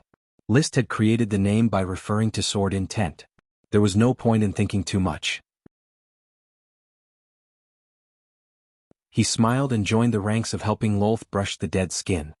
At night, after resting in the wooden house on the Dodo Island for the night, List got up early in the morning and picked a batch of hemp rope vine seeds and skull fruits. He then left and returned to the flower town. As soon as he arrived at the seaside villa, he saw a retainer knight wandering in the distance. When he saw List he quickly rushed over. "Sir, you have finally returned. The old lady and Madame Marie of Tulip Castle, as well as Sir Levis and his wife as well as Baron Olvera, are waiting for you in the castle." "Grandmother, why are they here?" "They have come to celebrate your victory, sir. Sir Levis and his wife have also brought your nephew." "My nephew?" List finally reacted. "Luolia has given birth." "It's a boy? What is his name?" "A boy, his name is Richard." "Richard, ha!" List put the seaweed worm into the pool of the worm house, mounted a chocobo and quickly returned to the castle. When he returned, everyone, including Madame Penelope, came out to greet him, just like every time he returned in triumph. Although the atmosphere was simple, but it was more enthusiastic than ever. Every time he returned in triumph, the enthusiasm he received would skyrocket by a large margin. This was the snobbery aristocrats learned at birth, but List did not reprimand this behavior.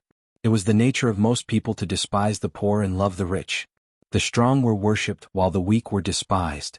Even he himself was willing to look at pretty ladies more than ordinary women. "Grandmother, why did you come to the flower town in person? Since the genius of our tulip family has returned in triumph, how could I, an old woman who relies on the family for a living, not come to greet my genius grandson?" Madame Penelope said calmly. List supported her arm. "I was delayed by some matters. Originally, I planned to go to Tulip Castle in person to present you with the news of victory. It is enough that you have this intention."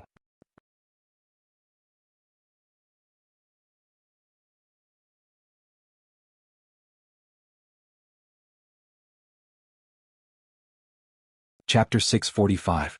The baby looked cute. Of course, List knew that as an uncle he needed to give a greeting gift, but he wasn't prepared at all. Although he had risen in power in recent years, his family wasn't rich. Giving an elf as a gift was even more inappropriate. Nobles didn't have the custom of giving elves to each other. Maybe I should give him a few books, my self-published personal works? He rejected the idea as soon as it appeared. If it was an adult, books would be fine, but giving a baby books would seem a bit perfunctory. After thinking for a while, he took out a sapphire and stuffed it into the hands of the sleeping Richard. Looking at Richard, he was actually speaking to Levis and his wife. This sapphire is the gem embedded in my sword Sky Splitter. In the battle with Marquis Wildwave, the Sky Splitter was badly damaged and can no longer be used, but this sapphire is still intact. Richard, I give it to you. I hope you can become a powerful knight like me. This was a good wish. The significance of the gem was great. Nowadays, List was the benchmark for knight, enough to become Richard's life goal.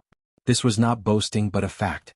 Levis and Rolia were obviously very satisfied with List's gift. List, thank you for your blessing for Richard. We also hope that one day he can become a powerful knight like you. If it was an ordinary person's blessing, it should be for Richard to one day be able to ride a dragon, but it was more like a courtesy. The goal of riding a dragon was too inconceivable. Becoming a top powerhouse like List should be the lifelong pursuit of all knight. Of course, Levis and his wife still didn't know that List was actually a ghost blade. The news of the inheritance of the ancient warriors was only spread among a few great nobles. There was no need to tell too many people about it. In the era of knight rule, the ancient warriors were doomed to decline. Even if they could still be passed down, the families that held the inheritance of the ancient warriors would keep the secret. After giving the greeting gifts, List also received a gift. Unsurprisingly, it was a potted plant brought by Madame Penelope. Using magic eyes to observe, the potted plant didn't have the slightest sign of magic, which made him feel relieved and a little disappointed. His appetite had long been spoiled by the sprite worm bred in the potted plant. Basically, it was List telling stories for the entire afternoon. He had conquered the Snow Pear Castle, which was guarded by the great sorcerer. He had seized the Little River Heart Castle, which was guarded by the Four Bridges. He had resisted Marquis Wildwave, who possessed the Battle Aura domain. He had taken down the White Deer Castle at lightning speed. He had opened up the Golden Waterway between the Roaring River and the Three Dragons River. Finally, he had taken down the iron mine at the Trap Dragon Mountain.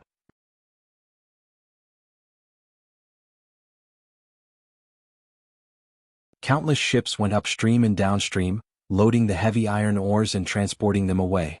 Compared to the stuttering narration of the messenger knight, List, as the main character of the story, narrated it personally. It was a different kind of feeling and it was intoxicating. Especially the battle with Marquis Wildwave, which could be said to be second only to the dragon-slaying battle. For the Grand Duchy of Sapphire, it might not even happen once in a few decades. To be precise, it had never happened before. Without the inheritance of the ancient warriors, without the secret books of combat aura, they could only randomly grab some resources. Before the banquet, List took his family to see his elf again. Today he had a greater sprite, the giant algae greater sprite. 14 lesser sprites, thorns, corn, 3 giant algae, wheat, sisal, pea green, corn, coptis, apple, turning white grass, pine and tobacco lesser sprite. A cheese lesser sprite, the mangrove lesser sprite. Anyevich's lesser sprites, the 2 water peanut lesser sprites. 43 sprite worms, peanuts, alfalfa, 2 thorns, 2 tulip, corn, 2 wheat, tomato, sweet coconut, 2 black nightshade, corngrass, 3 rubber for snake blood fruits, apple, barley, fig, blackberry, pea, smoke grass, green tea tree, Venus flytrap, autumn eggplant, lamb's horn, green ingot, human skull, stone flower, 8 giant algae and seaweed sprite worm. A cheese sprite worms, kelp, seaweed, redstone flower, ponytail and inkhorn sprite worm.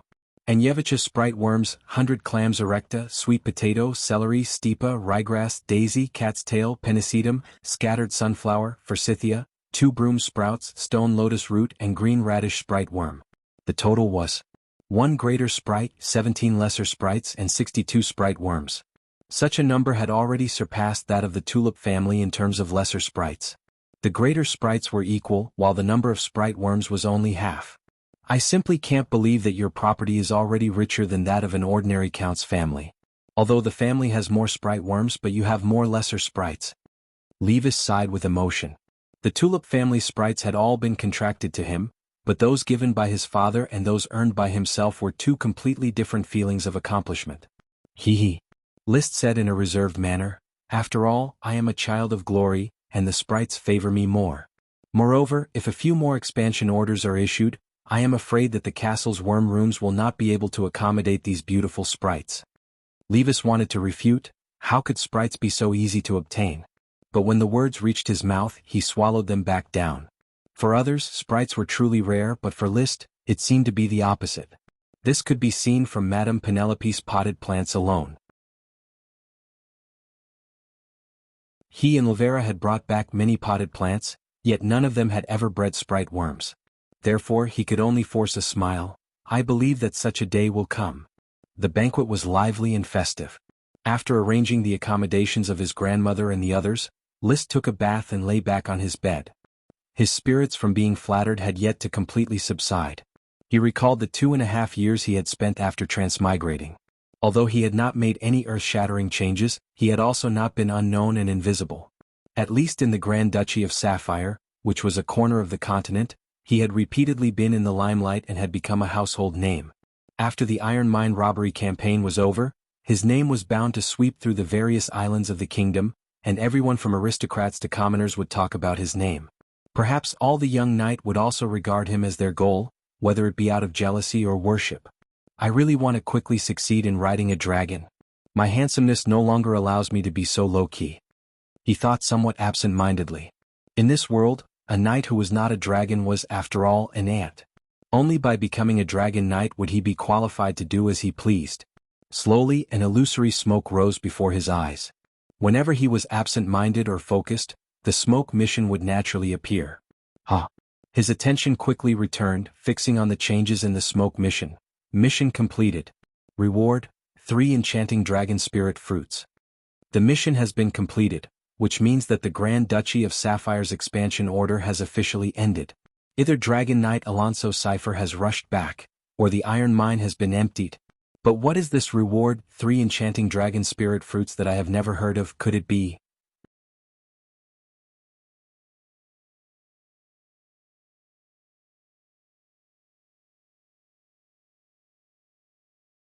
Chapter 646.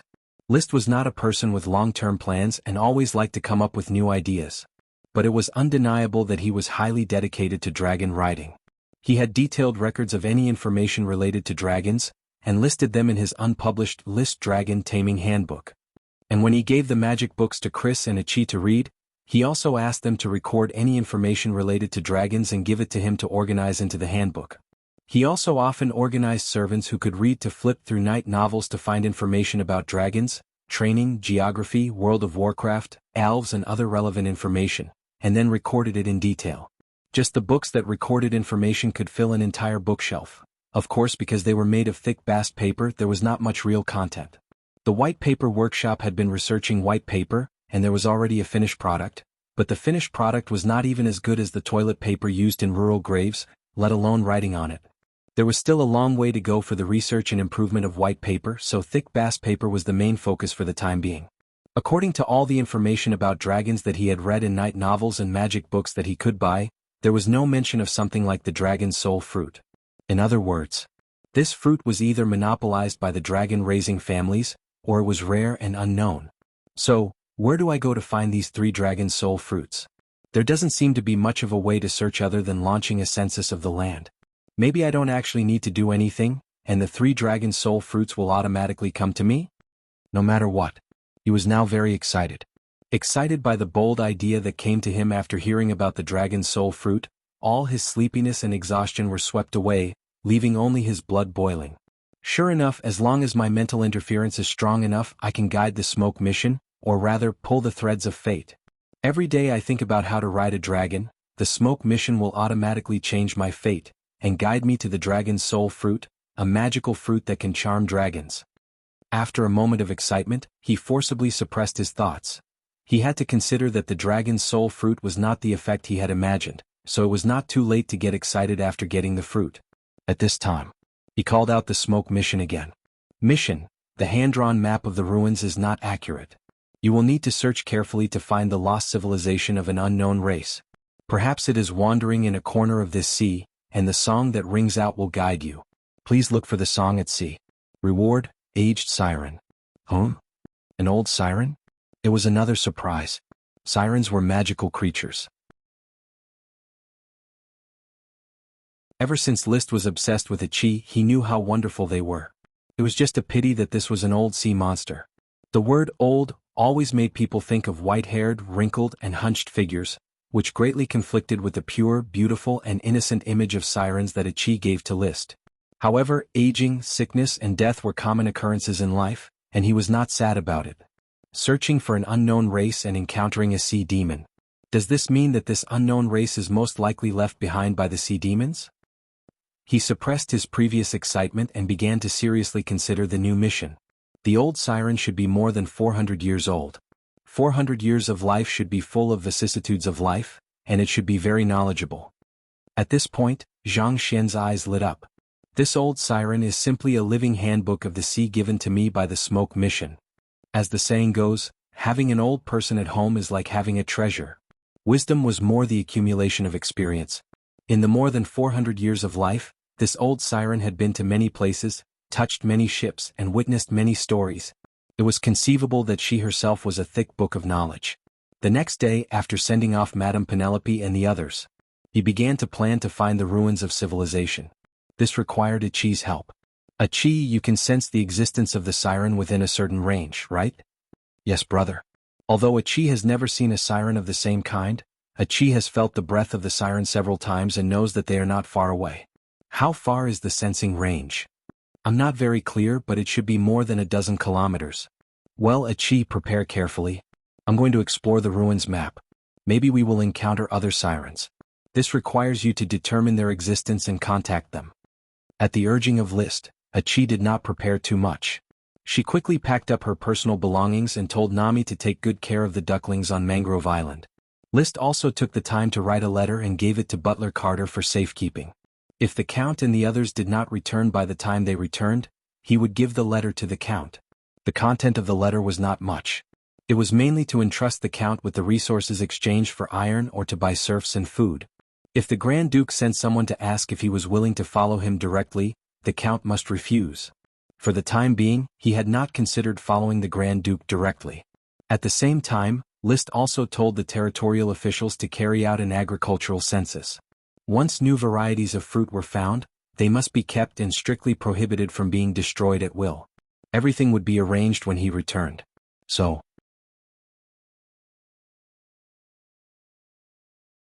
in the morning, after exchanging the resources in the gem space, List and a Chi rowed the seven-colored whale Lolth to the sea. A Chi knew nautical charts so she could travel freely in the sea. From Coral Island to the roaring estuary, it would take about 10 days by boat, but for the seven-colored whale riding at 80 kilometers per hour, including rest time, it would only take 2.5 days to complete the journey. They traveled during the day, took out the sampan at night, used the water, wind, and temperature beads and rested quietly. In the blink of an eye, they had sailed into the depths of the vast sea. Occasionally, when Lolth was resting, List would stand on her back and jump up, fly high into the sky, and then take out binoculars to look around. About 900 kilometers from the shore of the roaring estuary, he found a small island in the sea and immediately guided a Chi and Lolth to swim to the island. It was not comfortable to always soak in the sea, but he hoped to restore the feeling of being grounded on the island. The island was very small, smaller than Mangrove Island, Stony Island, Sandy Beach Island, and Seagull Island, a small island of less than 100 acres. It was a lonely reef island, surrounded by rocky cliffs, and only a small forest on the top. After approaching, List leaped directly into the air and landed in the grove on the top of the island. As far as the eye could see, it was the same kind of tree which was relatively short, had very interesting leaves and looked a bit like ferns. It was the kind of tall trees in the dinosaur era. Most of the ferns on Earth had become short plants, leaving only a few trees like the cyathea. I wonder if there are any elves being bred? Every time he arrived at a green environment, he habitually used magic eyes to look for elves. It was just a routine sweep. But suddenly, 3 bright magic feedback points appeared in his field of vision. His heart moved and he ran directly in the direction of the 3 feedback points. In less than a minute, he arrived in front of the feedback point. There was a circle of open space in the fern forest, and in the center of the open space was a small dead shrub. The small shrub had no leaves, and there were 3 shining colorful fruits hanging on the remaining branches. Dragon Soul Fruit.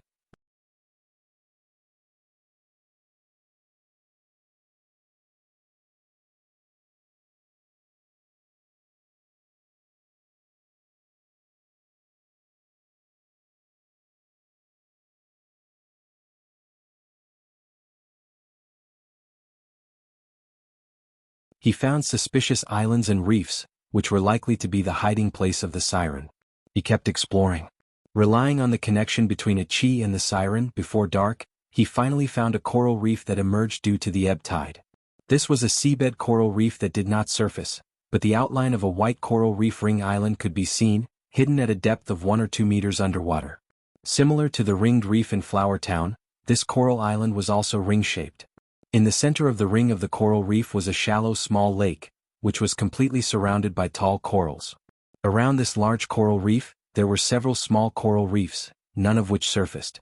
They were almost invisible at high tide, and their outlines could be vaguely seen at low tide. It's here at Chi, let's look for it. List didn't stop, casting magic eyes back and forth between the coral reefs. After searching for a long time, the moon had risen, but he still couldn't find the siren's hiding place. In desperation, he had to let a Chi try to summon the siren by singing. A Chi's ethereal, pure, and melodious singing sounded between the coral reefs. After a while, suddenly from a small coral island in the distance, there was an ethereal, sad, and delicate song, echoing a Chi's song. This song was equally beautiful, but compared to the simplicity and innocence contained in a Chi's voice, its voice was more mature and rich, and one could feel that there were many stories contained in it.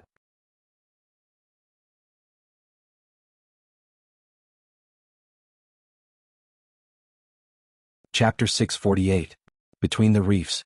A huge conch shell shone with magic light, and a woman with a light green, seemingly transparent, but actually opaque water band covering her important parts sat on it. Her body also shone with a strong magic light. Water element magic light. Are you looking for us? The woman asked faintly after seeing List and a Chi. She spoke wind whisper. She didn't look old, just like a woman in her 30s with long emerald green hair draped over her back. There were transparent fin-like structures on her ears, forehead, shoulders, elbows, hips, and calves, which were similar to a Chi, but a Chi didn't have so many fins. The most exaggerated thing was on her back. There were huge butterfly-shaped fins, gently flapping circles of water. In general, she was more coquettish than a Chi, but the degree of anthropomorphism was not enough. A large number of transparent fin-like structures destroyed the beauty, and some parts of her skin also had structures similar to fish scales. Her color was generally green. A Chi had azure hair and blue pupils. In comparison, a Chi only had a small number of transparent fin-like structures, and her skin was white, delicate, and lustrous, better than the skin of a human baby. She was more anthropomorphic, so she looked more in line with human aesthetics, far better than the old siren in front of them. However, this siren had a complete pair of feet, delicate and delicate. One could imagine how beautiful it would be if a Chi also had a pair of feet. Hello, I am a human knight, are you a siren? List rode on Rose's back and smiled elegantly. This little girl next to me, she is also a siren. A Chi was not very enthusiastic about the siren in front of her, but simply greeted, hello. The old siren glanced at a Chi, then turned to List. Young human knight, I am indeed a siren. What business do you have here? I haven't seen humans for many years, and I didn't even pay attention to the ships passing by Sapphire. Sapphire? List's eyes lit up. You know the Grand Duchy of Sapphire? When I was roaming the sea freely, Sapphire had not yet been founded. At that time, there were no ships on the sea except for ancient shipwrecks. It was when Sapphire brought a large number of ships that the sea became busy. The old siren didn't look old, but the moment she opened her mouth, she told a story from hundreds of years ago. Hearing this, List's tone suddenly changed. May I ask how many years have you experienced so far? More than 400 Xia and Dong. I can't remember them all. Over 400 years old. He was like a living fossil. According to the calculation of a Chi's adulthood, a siren probably only had a lifespan of more than 400 years. List knew that the siren in front of him was the siren that the smoke mission was looking for, and could not help but be more enthusiastic. It's a pleasure to meet the esteemed siren elder here.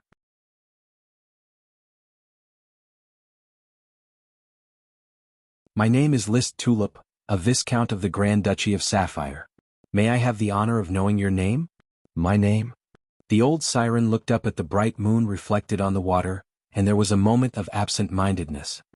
Aphrodite Hector Synethia Tethys Nemo Temis Parsphone, Stella Briseis.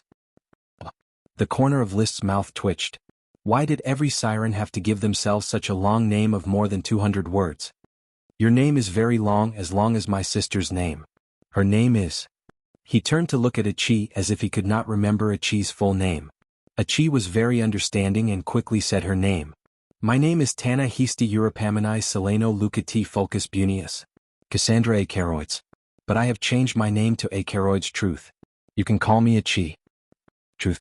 You are a siren mage? The old siren was surprised, but as her eyes wandered a little between List and Achi, she had a rough idea. I used to study magic, but I only learned a few simple spells. With a common topic, the conversation was no longer awkward.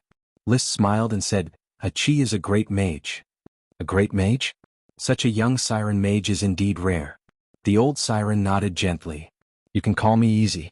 Elder Easy. Sirens are born in the sea. There are no complicated worldly relationships like you humans. You can just call me by my name. List readily agreed. Okay, Easy. Now that the greetings were over, the conversation gradually turned into List's constant questions, and Easy answered him with her more than 400 years of experience. Although her attitude was always indifferent, Easy was not impatient with List's questions. Achi listened quietly at the side. Easy, I am very curious about sirens, especially my sister Achi, who is also a siren. But she is still very young and needs to learn a lot. I hope you can help teach her. Seeing that the other party was very cooperative, List took the opportunity to make a request. More importantly, he wanted to abduct this siren to live in his territory. However, Easy replied, Sirens don't need teaching. Every siren has its own growth path. Experiencing all the joys and sorrows of the sea is the meaning of sirens' existence. Achi also said, Brother, Achi wants to grow on her own. List was really puzzled by the cold reaction between the two sirens. Achi was very kind and simple, and Easy's personality was also very peaceful. As creatures of the same race, even if the two of them did not have tears in their eyes when they saw each other, they would not be so indifferent. But in fact, from the beginning of looking for sirens, Achi did not have any enthusiasm for unknown sirens. Perhaps there was a certain temperament in sirens that repelled each other. He was going to go back and ask Achi, but now it was not convenient to mention it directly, so he changed the subject. Easy, the purpose of our coming to this sea is to excavate an ancient ruin. I wonder if you can guide us to the ancient ruin?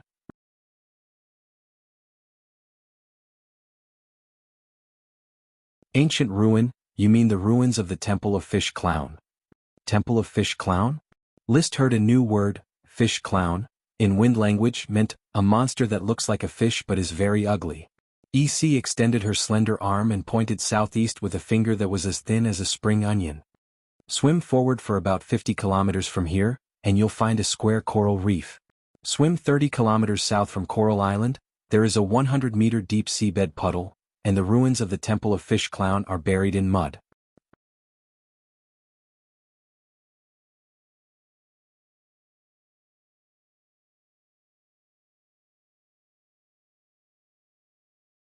Chapter 649.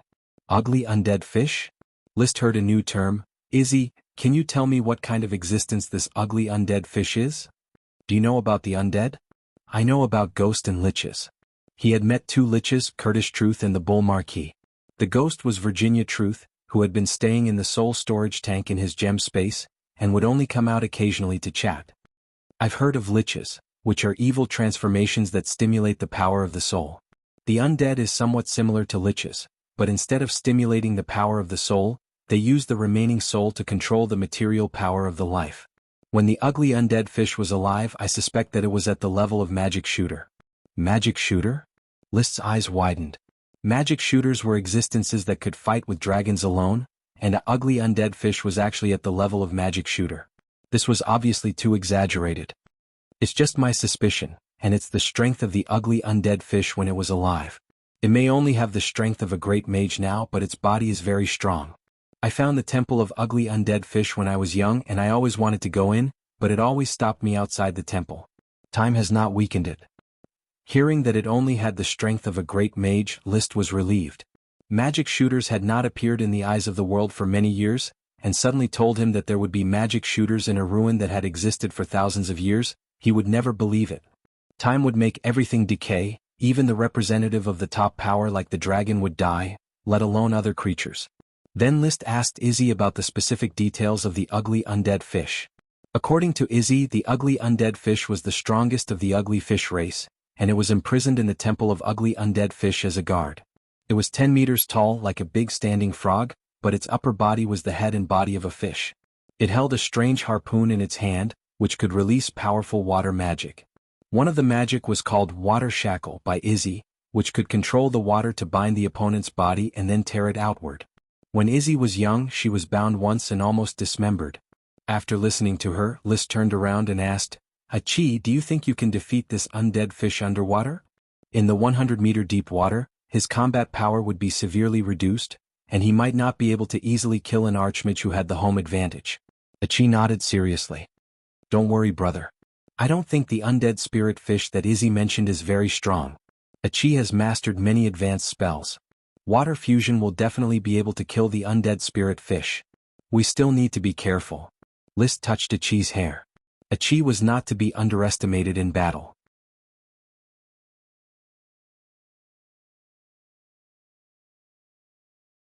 I'm compiling a monumental work called Dragons Fighting in the Wild, which records the historical changes of the continent.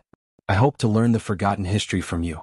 In order to increase her persuasion, he directly took out the first few chapters of Dragons Fighting in the Wild from the gem space and handed it to Izzy for her to study. Izzy took the thick book, flipped through 2 pages and handed it back. "I don't know the Serpentines. All my contact with humans happened in the Eagle Kingdom. It was best not to read it, because the rest was blank." List put away the thick book and said, "Then tell me your story." Like most naive and dreamy girls, after Izzy grew her feet, she inevitably had a strong interest in humans. She took advantage of the night to approach the coast to eavesdrop on human life. Eventually, she was discovered by the villagers while eavesdropping. The villagers were very shrewd. They did not expose her on the spot and drive her away. Instead, they coaxed her to live in their home and then told their lord. It was a handsome young nobleman who fell in love with Izzy's dazzling appearance when he saw her. Izzy was quickly intoxicated by the young nobleman's flowery words and lived a happy mermaid love. However, the nobleman eventually abandoned her and married another nobleman girl. And she, after crying, returned to the sea. After a few decades, hearing the news of the nobleman's death, she returned to the land and quietly attended the nobleman's funeral. The scene at the funeral made her let go of the hurt she had suffered. She began to learn human magic and tried to travel the continent to see more local customs. But it only lasted for half a year. The inland environment was really bad and my skin was getting drier day by day. So I gave up traveling and returned to live in the sea. Izzy said with a sigh. After that, I occasionally went to other seas to live, but I still stayed in this sea where I was born and raised. This was Izzy's life. There were no ups and downs, no life and death parting. Even the only time she was hurt was when she was abandoned by the nobleman. The noble knight still loved her, but because of his noble status, he had to marry a human wife and have children to inherit the family. So he abandoned the siren. The siren's unique appearance and infertility.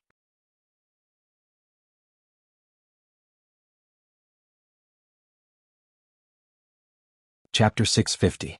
The story of the siren Izzy was not earth-shattering, and there was nothing special about her travels across the continent. At least, it was not worthy of being included in Dragons Raging in the Wild.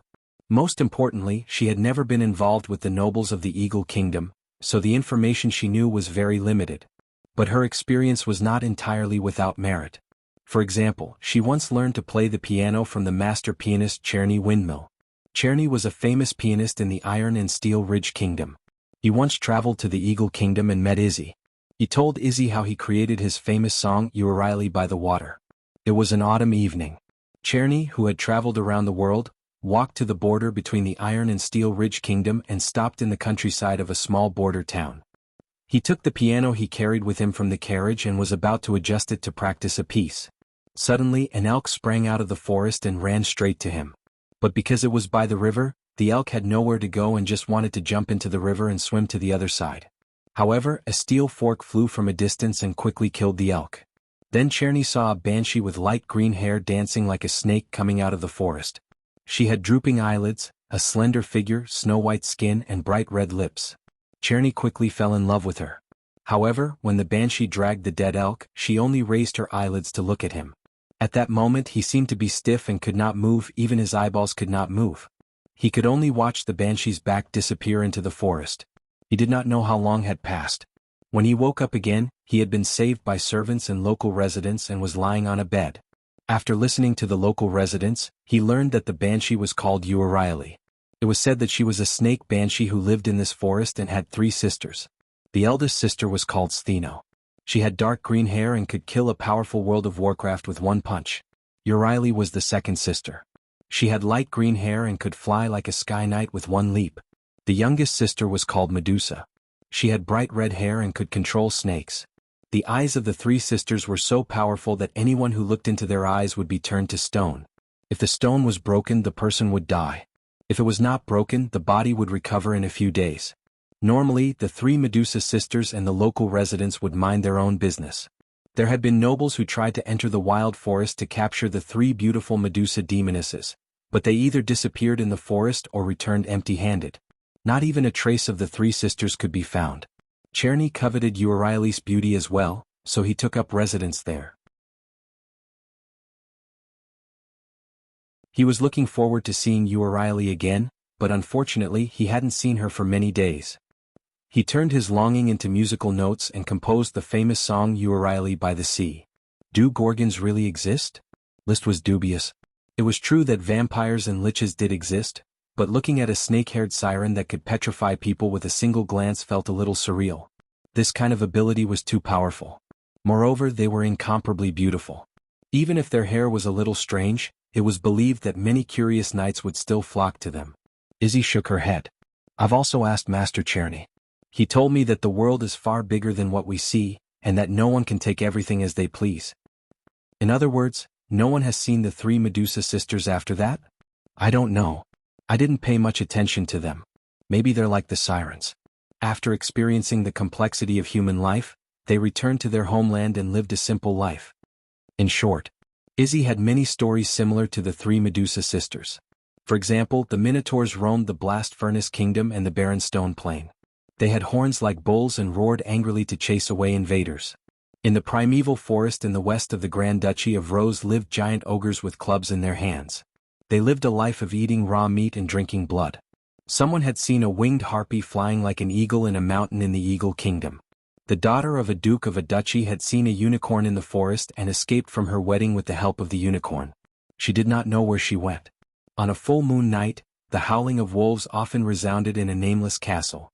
It was said that the master of the castle was a werewolf who could transform into a silver wolf. Izzy had also seen a knight who seemed to be riding in midair with nothing under his butt. After inquiring, she learned that the knight was carried by a knight the arch-mount. Only those who had died once could see it. The elderly liked to tell stories. The same was true for the old siren, Izzy. At first she only answered when Liszt asked. But after midnight she basically kept telling stories. Some stories were interesting and some were boring. Achi listened carefully. Liszt had already begun to get distracted. Smoke slowly appeared in front of his eyes. Mission completed. Reward, Siren Izzy. Then the smoke transformed into new serpentines. Mission, Siren can guide you, but she doesn't have much strength to swim the sea. You need to go through the hidden dangers in the sea by yourself. Please defeat the remaining Necro-Ugly Fish and excavate the Temple of Ugly Fish. Reward, mysterious jewelry. Oh, the reward is mysterious jewelry? Liszt silently thought. It shouldn't be some kind of shellfish pearl, right? In this world, gems, crystals, and jades were exclusive nouns that referred to three types of special stones.